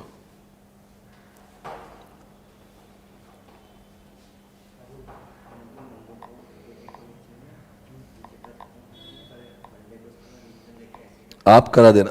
आप जरा बताओ आप क्या करना है? आप खुद करना चाहते हो तो आज का लेक्चर आखिरी है, मेरा काम पढ़ाने का हो जाएगा। 3 मंथ्स का प्लान कब करो? हाँ बेटा, ये वो तो अगले लेक्चर में करवा दूंगा। उसके लिए मुझे ज्यादा वक्त नहीं लगेगा। प्लान बोले ही 3 महीने का, आधे घंटे का काम है पूरा मिला के। मतलब उसको 3 महीने के प्लान के लिए मुझे 3 महीने नहीं लगेंगे। मुझे बोलने के लिए तो उसे बोलना है ना, ऐसे करना है। तो it is just job of 10-15 minutes और पेपर दिखाना है। आपके साथ ही करना है, आप ही ले लो, ठीक है ना? आप करवा देना, ठीक है। तो आज अपना टारगेट रखते हैं। ये मैं थोड़ा सा एक लॉजिस्टिक के 2 मिनट बोलता हूँ, 10-15 मिनट का ब्रेक ले लीजिएगा। आने के पश्चात मैं 1 घंटा पढ़ाऊंगा, 1:45 तक पढ़ेंगे। उसमें क्या करेंगे? चैप्टर खत्म कर देंगे। मंडे के दिन रिलैक्स मोड में देखिए अपना, क्योंकि पढ़ाई हो चुका रहेगा, अपने को आना सिर्फ इसको रिवाइज कर लेना है। और इसके अपन जो पढ़ रहे हैं देख लेना कि अपन जो पढ़े वही आईसीएम में पूछते हैं। और ये मुझे यकीन है हम जो पढ़ रहे हैं वही पूछ रहा है। मस्त वाला का चैप्टर है, कोई टेंशन मत देना इसका। चलो अब इससे मुझे लॉजिस्टिक का सिर्फ इतना बताने दो। इधर देख लो, इधर देख लो, इधर लॉजिस्टिक दिख रहा है पे, और उसके ठीक नीचे क्या दिख रहा है आपको? एससीएम दिख रहा है। पर अगर आप बोलेंगे ना एससीएम है लॉजिस्टिक हो, दोनों का ऑब्जेक्टिव सेम है। Right person should get right products on right time. ये तो लॉजिस्टिक को भी लगना। और राइडर क्या सोचता होगा उसके मन में? ये right pizza should get to the right, समझो, समझे? अगर लोड़ा जी ने ऑर्डर किया होगा पिज्जा का, और राइडर के मन में क्या चल रहा होगा?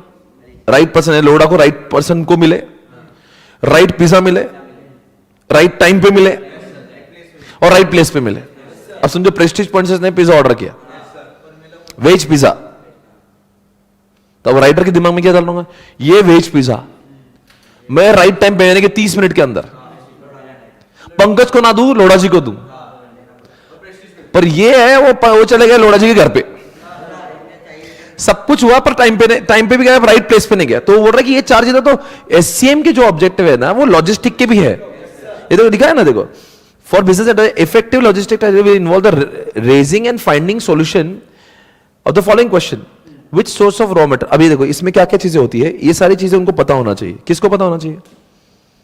लॉजिस्टिक की स्ट्रेटेजी को। अरे लॉजिस्टिक भाई, अरे क्या है आपको पता है कि लॉजिस्टिक जो है ना बहुत बड़ी चीज कैसे है? वॉलमार्ट का पूरे वर्ल्ड में सबसे बड़ा लॉजिस्टिक स्ट्रेटेजी है। वॉलमार्ट का एक गोडाउन किधर, उसके स्टोर 10,000 किधर, नहीं समझ रहा? वो बल्क बाय करके रखता है गोडाउन में, स्टोर पूरे वर्ल्ड में। अरे वो कहाँ का चलता है? इमेजिन करो, ये जोमेटो हो रहा क्या है, विद इन सिटी है, तो आपको फील नहीं आ रहा। ये यहाँ से बाजू 2 किलोमीटर से वो गाड़ी उड़ाते उड़ाते लाता है। थिंक अबाउट वॉलमार्ट, वो कौन से कंट्री में उसके वेयर हाउसेस है, वो इंडिया में स्टोर चल रहा है, उसको भेजना है। लॉजिस्टिक वाले को कितना टेंशन आता होगा कि कहां से किधर जाएगा, कौन सी चीज है, कहां पड़ी हुई है, अच्छा भेजना कौन से मोड में है, कैसे भेजना है, ट्रेन से भेजना, काय से भेजना, ये बहुत सारी चीजें है उसके अंदर। समझ में आ रहा क्या? तो यहाँ पे शुड वी, यहाँ पे उसके दिमाग में अलग, उसको दिमाग में चलता कौन सा मोड से भेजे। मोड मतलब क्या रहे? नहीं कैसे मतलब मोड है कि उसको रेलवे से भेजे, क्या रोड से भेजे, क्या पानी से भेजे। अच्छा इतना ही नहीं, उसके अंदर कोई डिस्ट्रीब्यूशन फैसिलिटी यानी कि कोई मान लो वेजिटेबल है वो, तो उसको आपको फ्रिज के अंदर से भेजना है, अभी मान लो कुछ कुछ आप दूध भेज रहे हो और वो आ रहा उधर से, या दूध वाला आइटम आ रहा है और आने तक खराब हो जाएगा ना, तो आपको देखना होगा कि कुछ फैसिलिटी के साथ में भेजना है क्या। उतना ही नहीं, या बोल रहे trans should the firm business firms own the trans, यानी कि हमने अपने खुद से भेजना है या दूसरों के, यानी कि आपको ट्रेन से भेजना है या अपने खुद के व्हीकल से भेजना है या लोगों के थ्रू कुरियर से भेजना है या अपने बंदे को भेजना है, तो आपको डिसाइड, ये सारा काम लॉजिस्टिक वाले बंदे का क्या है ना, एससीएम का सांड बच्चा है लॉजिस्टिक। आप समझो ना, एससीएम बहुत बड़ी बात है, पर एससीएम के अंदर का जो सबसे बड़ा कंपोनेंट वो लॉजिस्टिक है। तो लॉजिस्टिक भी अपने आप में एक अलग डिपार्टमेंट हो जाता है, क्योंकि आप सोचो ना 10,000 स्टोर अगर वॉलमार्ट के और पूरे वर्ल्ड इधर उधर घूम, पार्ले जी की बात करो, पार्ले जी का मैन्युफैक्चरिंग 52, इमेजिन करो 52 जगह पे पार्ले जी का मैन्युफैक्चरिंग इंडिया में, याद करो 52 जगह पे पार्ले जी बनता है इंडिया में, 52 जगह पे पार्ले जी का प्रोडक्शन है, और बताओ पार्ले जी पूरे इंडिया में लोग खाते। अब ये टेंशन है, अगर मान लो हैदराबाद में मांगा तो बिस्कुट देना किधर से है, वो ला रहा उधर से कश्मीर से, और बाजू में हैदराबाद के बाजू में जो गुंटूर है वहां पे पार्ले जी का मैन्युफैक्चरिंग है, तो ये हौला आदमी ना उधर के बिस्किट, तो बिस्किट बोलते बिस्किट, उनके क्या फॉर्मूला है, सारे बिस्किट एक जैसे बनते हैं, आपको तो समझेगा नहीं कौन सा पूना से बना और कौन सा हैदराबाद से बना, वो तो फॉर्मूला सेट है, उनको वो टेंशन नहीं कि बिस्कुट अलग टाइप के बनते, अरे फॉर्मूला कंपनी बेचती है उधर से टेक्नोलॉजी से, वो प्रॉब्लम नहीं, आपको बिस्कुट आपको नजर में नहीं आएगा, पर आप देखना हर पार्ले जी में मैन्युफैक्चरिंग का नाम अलग होगा, या आजकल में याद रखना, आप 2-4 पैकेट लाओ अलग अलग दुकानों से, आपको दिखेगा इधर का मैन्युफैक्चरिंग अलग है, इधर का अलग है, क्यों, क्योंकि उनके मैन्युफैक्चरिंग यूनिट। आप सोचा इस समय लॉजिस्टिक कितना बढ़ने चाहिए, आपको ऐसा किफायती लॉजिस्टिक देना पड़ेगा, कम से कम डिस्टेंस में आपका माल सप्लाई हो रहा है, यानी बाजू वाले को आप छोड़ के आप दूर दूर से मंगा रहे हो, तो आपको ये अक्ल भी होना चाहिए कि कौन सी जगह से क्या माल उठा के किधर डालना है। एट द सेम टाइम आपने डेलिकेट चीजें, फ्रेम से, कांच है उसमें, लैम्प से, और आप भेजे ट्रक से, नहीं पहुंचा ही नहीं, वो पहुंचा बाद में क्या मिला, कांच मिले नहीं, चूरा मिला, नहीं आपको पता होना चाहिए, आप लॉजिस्टिक वाले हो, आपको सिर्फ टाइम पे भेजना इंपॉर्टेंट नहीं, राइट गुड्स राइट टाइम पे, राइट गुड्स भी तो आना चाहिए ना, भेजा वो पहुंच तो गया। ऐसा बहुत बार होता है ट्रांसपोर्टेशन में सब चीजें टूट गई, फूट गई, तो आपको ये अक्ल होना चाहिए, इसलिए बोल रहा ना क्या फैसिलिटी में भेजना, ये सारा काम लॉजिस्टिक के मैनेजर का होता है। आप इसको ये मत करो कि ये एससीएम वाला भी ही कर लेगा, अरे एससीएम वाला ये अपने आप में बड़ा काम है, एससीएम वाला क्या काम करेगा, ये देखो यहां पे 2-4 चीजें मुझे पढ़ना है, वो क्या बोल रहा,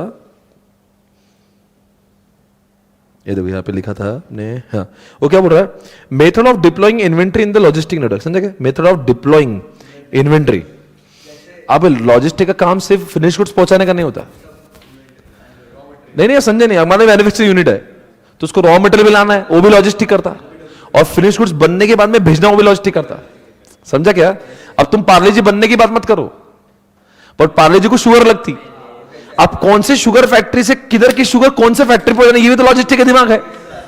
अब शुगर फैक्ट्री महाराष्ट्र में, पूना में मैन्युफैक्चरिंग हो रहा, आप शुगर ला रहे कर्नाटक से, अरे हौला है कि तुमको पता तो होना चाहिए कहां से कौन सी डिप्लॉय किधर करना, रॉ मटेरियल लिखा ना डिप्लॉय इन्वेंट्री, आपको कौन सी चीज कहां से डिप्लॉय करना है, रॉ मटेरियल हो या फिनिश गुड से कौन सी चीज कहां पे डिप्लॉय करना है। नहीं अगर मान लो आपका मैन्युफैक्चरिंग हो गया और आपको अभी दुकानदार को बिस्किट नहीं चाहिए, तो उसको डिप्लॉय नहीं वेयर हाउस में डालना है या डायरेक्ट पहुंचाना है, अच्छा कौन से वेयर हाउस में डालना है, बहुत बड़ा काम है, हजारों से ट्रक होती है इनके पास में, हजारों से ट्रक होंगी, कौन सी, इधर आप देखते ना हाईवे पे कितने ट्रक जाते इधर उधर, क्योंकि डिस्ट्रीब्यूशन बहुत जगह पे, मैन्युफैक्चरिंग कुछ जगह पे।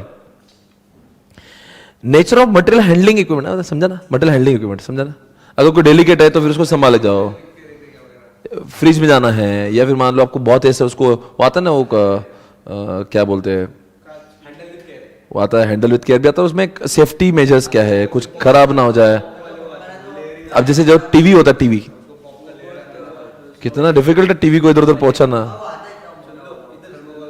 थर्माकोल, अब कुछ चीजें मान लो खराब नहीं होंगी तो डालो उसको ऐसे, तो डिपेंड है। अब टायर भेज रहे हो, क्या टायर को थर्माकोल में डालोगे, मैं क्या करेगा टायर, उसको खेलने दो टायर को ऐसे ऐसे। हाउ में आपको पता होना चाहिए लोकेशंस मैन्युफैक्चरिंग कितने, 59 जगह पे बनता है वो, ये क्यों पता होना चाहिए,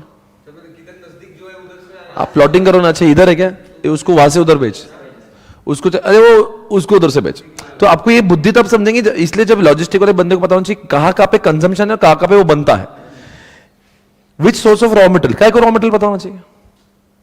अरे आपको सिर्फ पार्ले जी बनने की बात करनी, पार्ले जी बनाने तक भी तो आपका ही काम है, इस फैक्ट्री से शुगर लाओ, इससे मैदा लाओ, इससे उसका वो लाओ, ये सारी चीजें आपको पता चाहिए। रॉ मटेरियल कहां पे है, वो बनता कहां पे है। देखो तीन बातें, रॉ मटेरियल कहां से आता, फिर वो बनता कहां, फिर वो डिस्ट्रीब्यूशन होता कहां।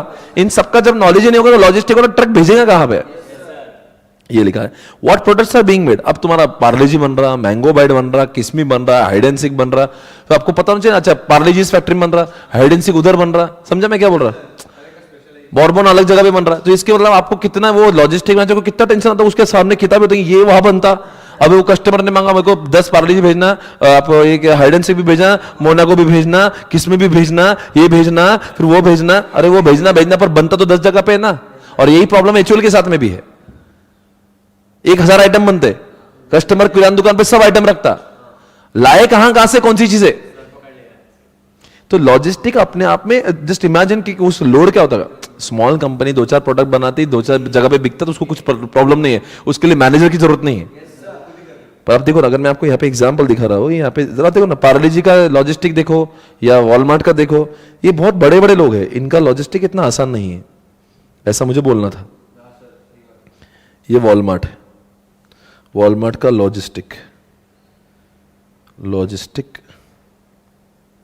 सिस्टम, ये देखो केस स्टडी पूरी इनके ऊपर। और ये बहुत बड़ा एग्जांपल, अगर वो मैनेज कर रहे हैं मतलब बहुत बड़ा काम कर रहे हैं। ये देखो ना, वर्ल्ड्स लार्जेस्ट रिटेलर है with what Walmart consider the best in class company, supply chain management उसका बेस्ट है। दिस प्रैक्टिसेस नहीं होता तो फिर तो वॉलमार्ट थोड़ी ना वॉलमार्ट बन पाता। ये देखो ना क्या लिखा है, that have enabled Walmart, this practices are the competitive advantage, उनका एससी में उनका कॉम्पिटिटिव एडवांटेज है। That have enabled Walmart to achieve leadership in the retail industry through a focus on increasing operational efficiency on the customer needs. Walmart's corporate website called Logistic and Distribution. Walmart is a highly automated distribution center with a corporate 24 hours चलता है इनका, and are served by Walmart trucks fleet. Are the foundation of the growth strategy supply network in the United States alone. The company has more than 40 regional distribution centers. हाँ तो अभी अब कैसा है, मान लो पूना एरिया में डिस्ट्रीब्यूट करना है, तो पूना में 50-100 अलग अलग गांव हैं, तालुके हैं, ये हो है, तो पूना को हब बना देंगे, सारा माल इधर लाके डंप करेंगे, फिर वहां से तो उनको वैसे करना पड़ेगा ना। नहीं तो आप बोलेंगे हर चीज सेंट्रल से आएंगी तो कितना टाइम लगेगा, वो पूना वाला इतना वेट ही नहीं कर पाएगा। और बोल रहा है 140 distribution centre domestic flow. When the entering in the new geographic area, the company first determines if the area will be able to contain enough stores to support distribution center. Each distribution center supports between 75 to 100. समझा क्या, एक जगह से आप 50-100 जगह को सर्व करते हो। Once the center is built, stores are gradually built around it to the saturate the area and distribution network. समझा, अगर एक सेंटर बनाते हैं, फिर उसके देखते कहाँ से उसको पहुंचाएंगे। ये सब गणित जो है, ये लॉजिस्टिक वाले को डिसाइड करना पड़ेगा कि मुझे कहाँ से क्या किधर पहुंचाना है। और ये आप जब भी अगर ये देखो, ये पूरा सप्लाई चेन है, देखो अच्छा लिखा है डायग्राम। अब देखो इधर मैन्युफैक्चरर, ये मैन्युफैक्चरर, इधर लेफ्ट वाले मैन्युफैक्चरर है, वो सब पहुंचा के डिस्ट्रीब्यूशन में डालेंगे, वहां से रिटेल स्टोर्स पे जाएंगे।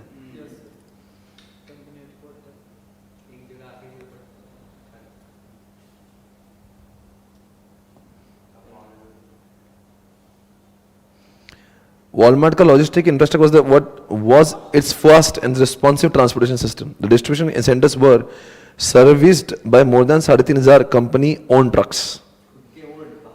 These dedicated trucks fleets allowed the company to ship goods from distribution centers to the stores. वहाँ से उठाते उधर देते। The truck fleet was the visible link between the stores and distribution. बराबर क्या? स्टोर रहेंगे और स्टोर से वहाँ पे डिस्ट्रीब्यूशन सेंटर्स पे जाएंगे।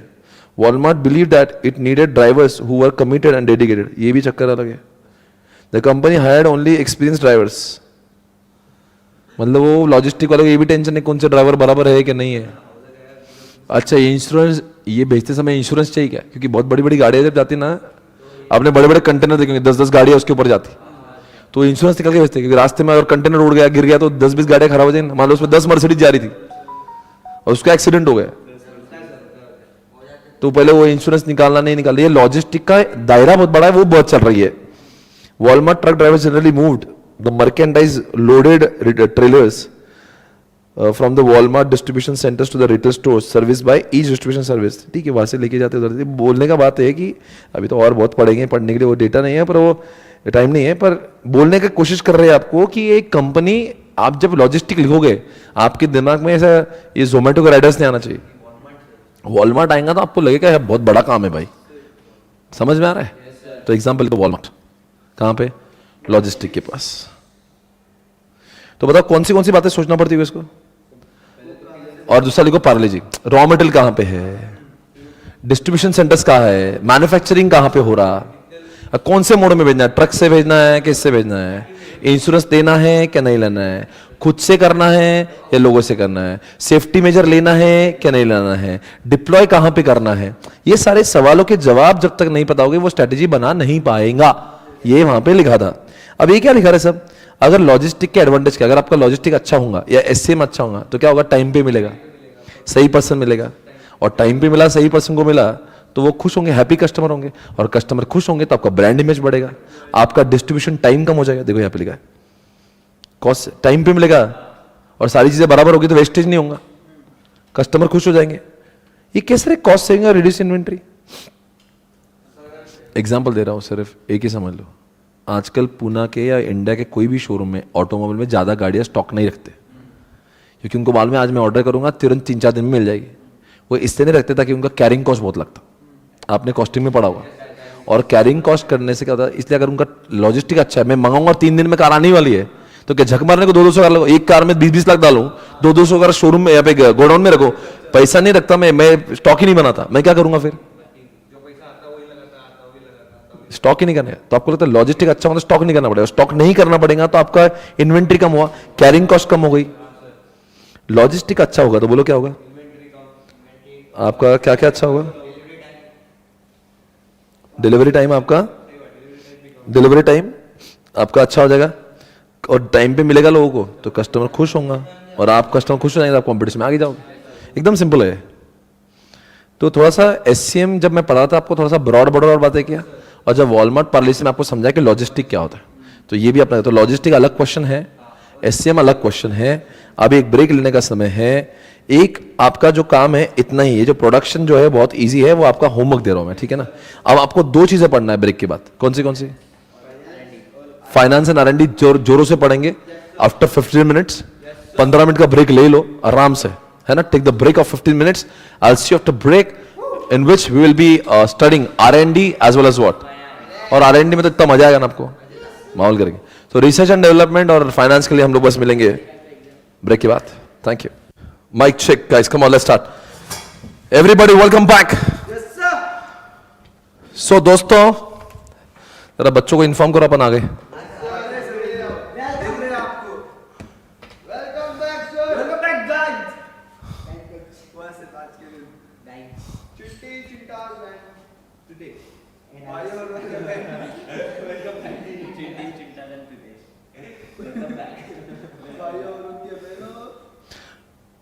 इसको तुमने बोला नहीं स्ट्रीम बंद कर। Okay guys, welcome back. So we are moving on the next concept. जी हाँ दोस्तों, अभी समय आ चुका है हमें प्रोडक्शन, तो मैंने आपको होमवर्क दिया। एक प्रोडक्शन बहुत इजी, इसलिए 2-4 लाइन का ये मैं आपको ले जाना चाहता हूं एक नई जगह, इसका नाम है रिसर्च एंड डेवलपमेंट। देख लो बच्चों, वहां पे एक चिट्ठी लगाओ रिसर्च डेवलपमेंट के लिए कि वाई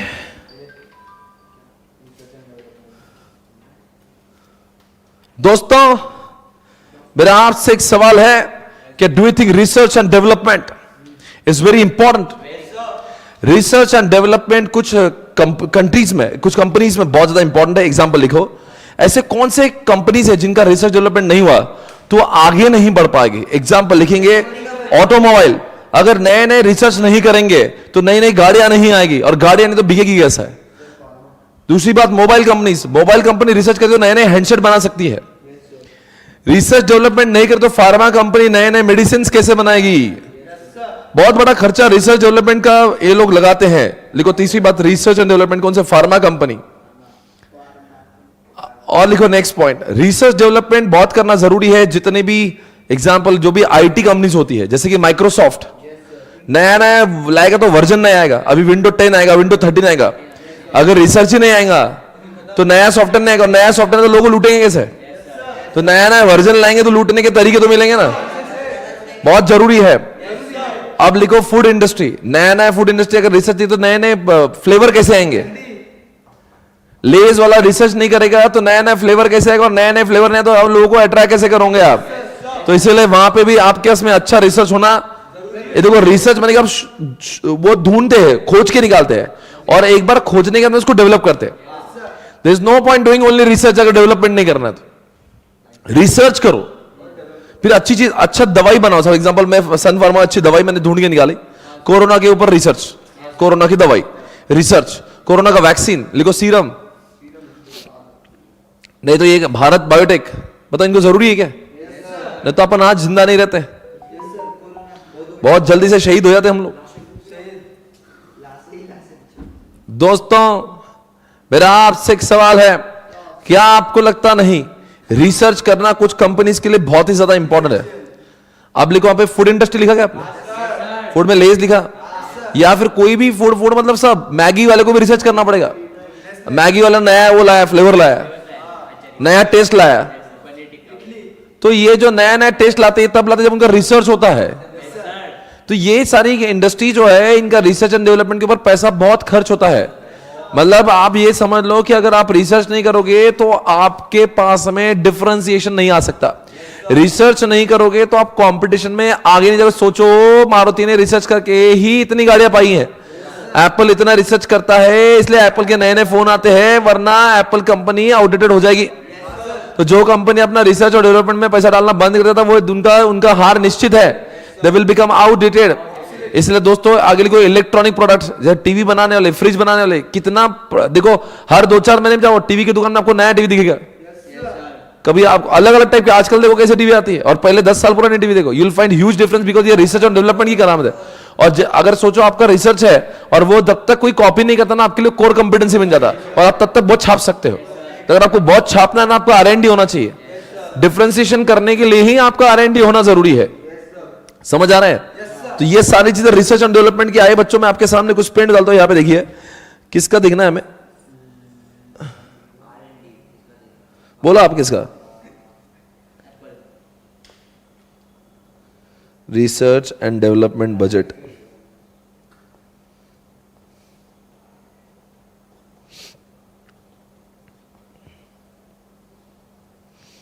अब बोलो किसका देखना है आपको? आप बोलो उसका देखा था मैं। बिग टेक कंपनीज,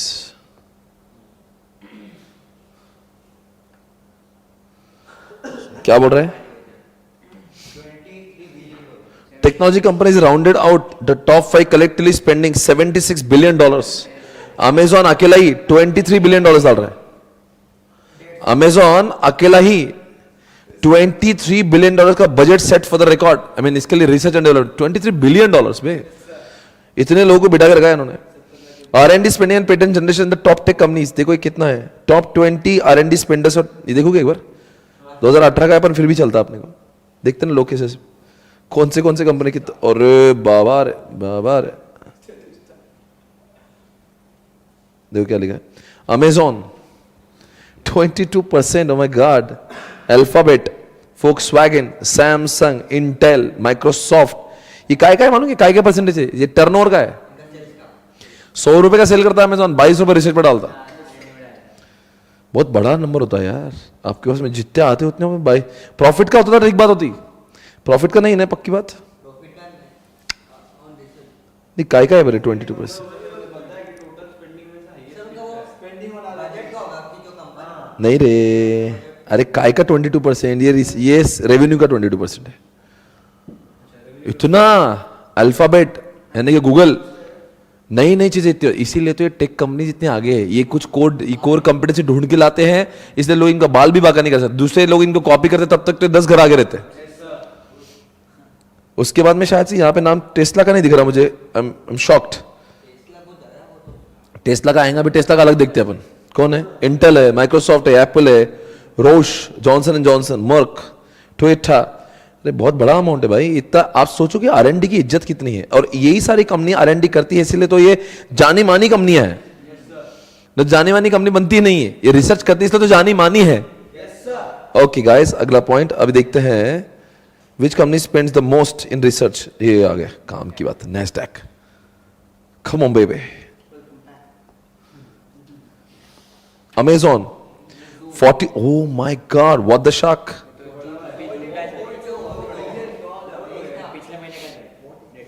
ये अभी का 2021 का डेटा है. Alphabet $25 billion.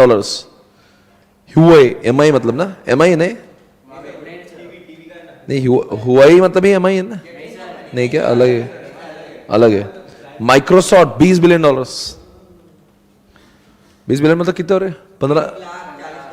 1,40,000 करोड़. एप्पल, और यार सच में यार ये इतना दम साला उधर ही है कि एक इंडिया की कंपनी इतना पैसा नहीं डालती. नहीं डालते ना इंडिया, डालते नहीं इसलिए तो हम लोग अब पहुंचते नहीं. समझ रहे आप? ये आंकड़े आपको कुछ समझना चाहिए कि ये रिसर्च डेवलपमेंट इसलिए इतना इंपॉर्टेंट, इसलिए आपने सिलेबस में दिया है कि अगर आपको आप क्या मार्केटिंग करेंगे अच्छा प्रोडक्ट बना के, घंटा प्रोडक्ट बनेगा नया अच्छा. हाइड एंड सीक कब बनेगा? जब R&D बनाएगा तब ना. नहीं तो पार्ले जी पे रह जाओगे आप. नहीं, मोनाको कब आएगा? जब R&D करोगे तब. यानी कि आप क्या बोल रहे हो, मैं प्रोडक्ट बना के अट्रैक्ट करूंगा.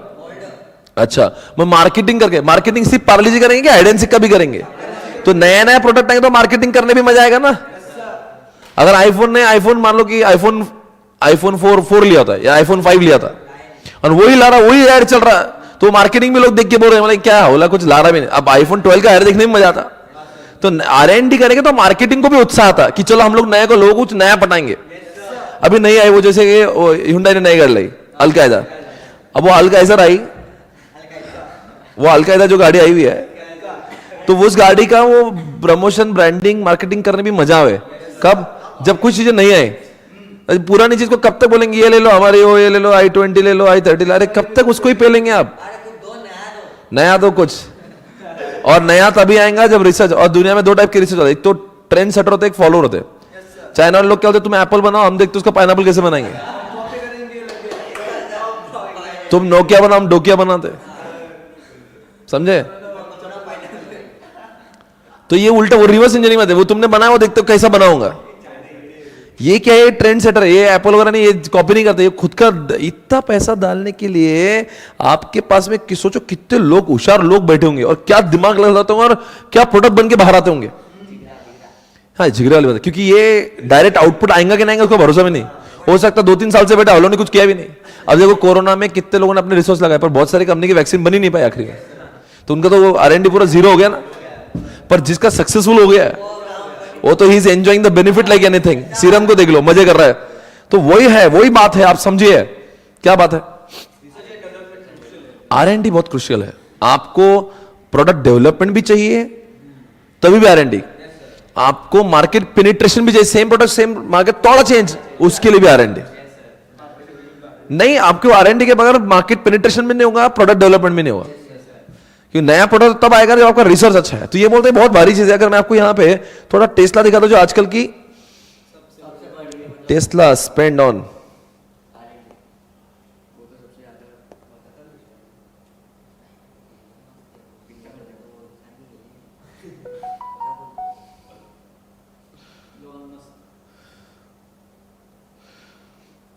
पहले बहुत कम करता था खर्चा. 2010 से दिया. प्लीज बता दे यार.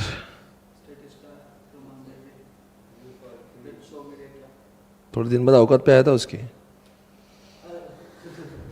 क्या करूंगा मैं?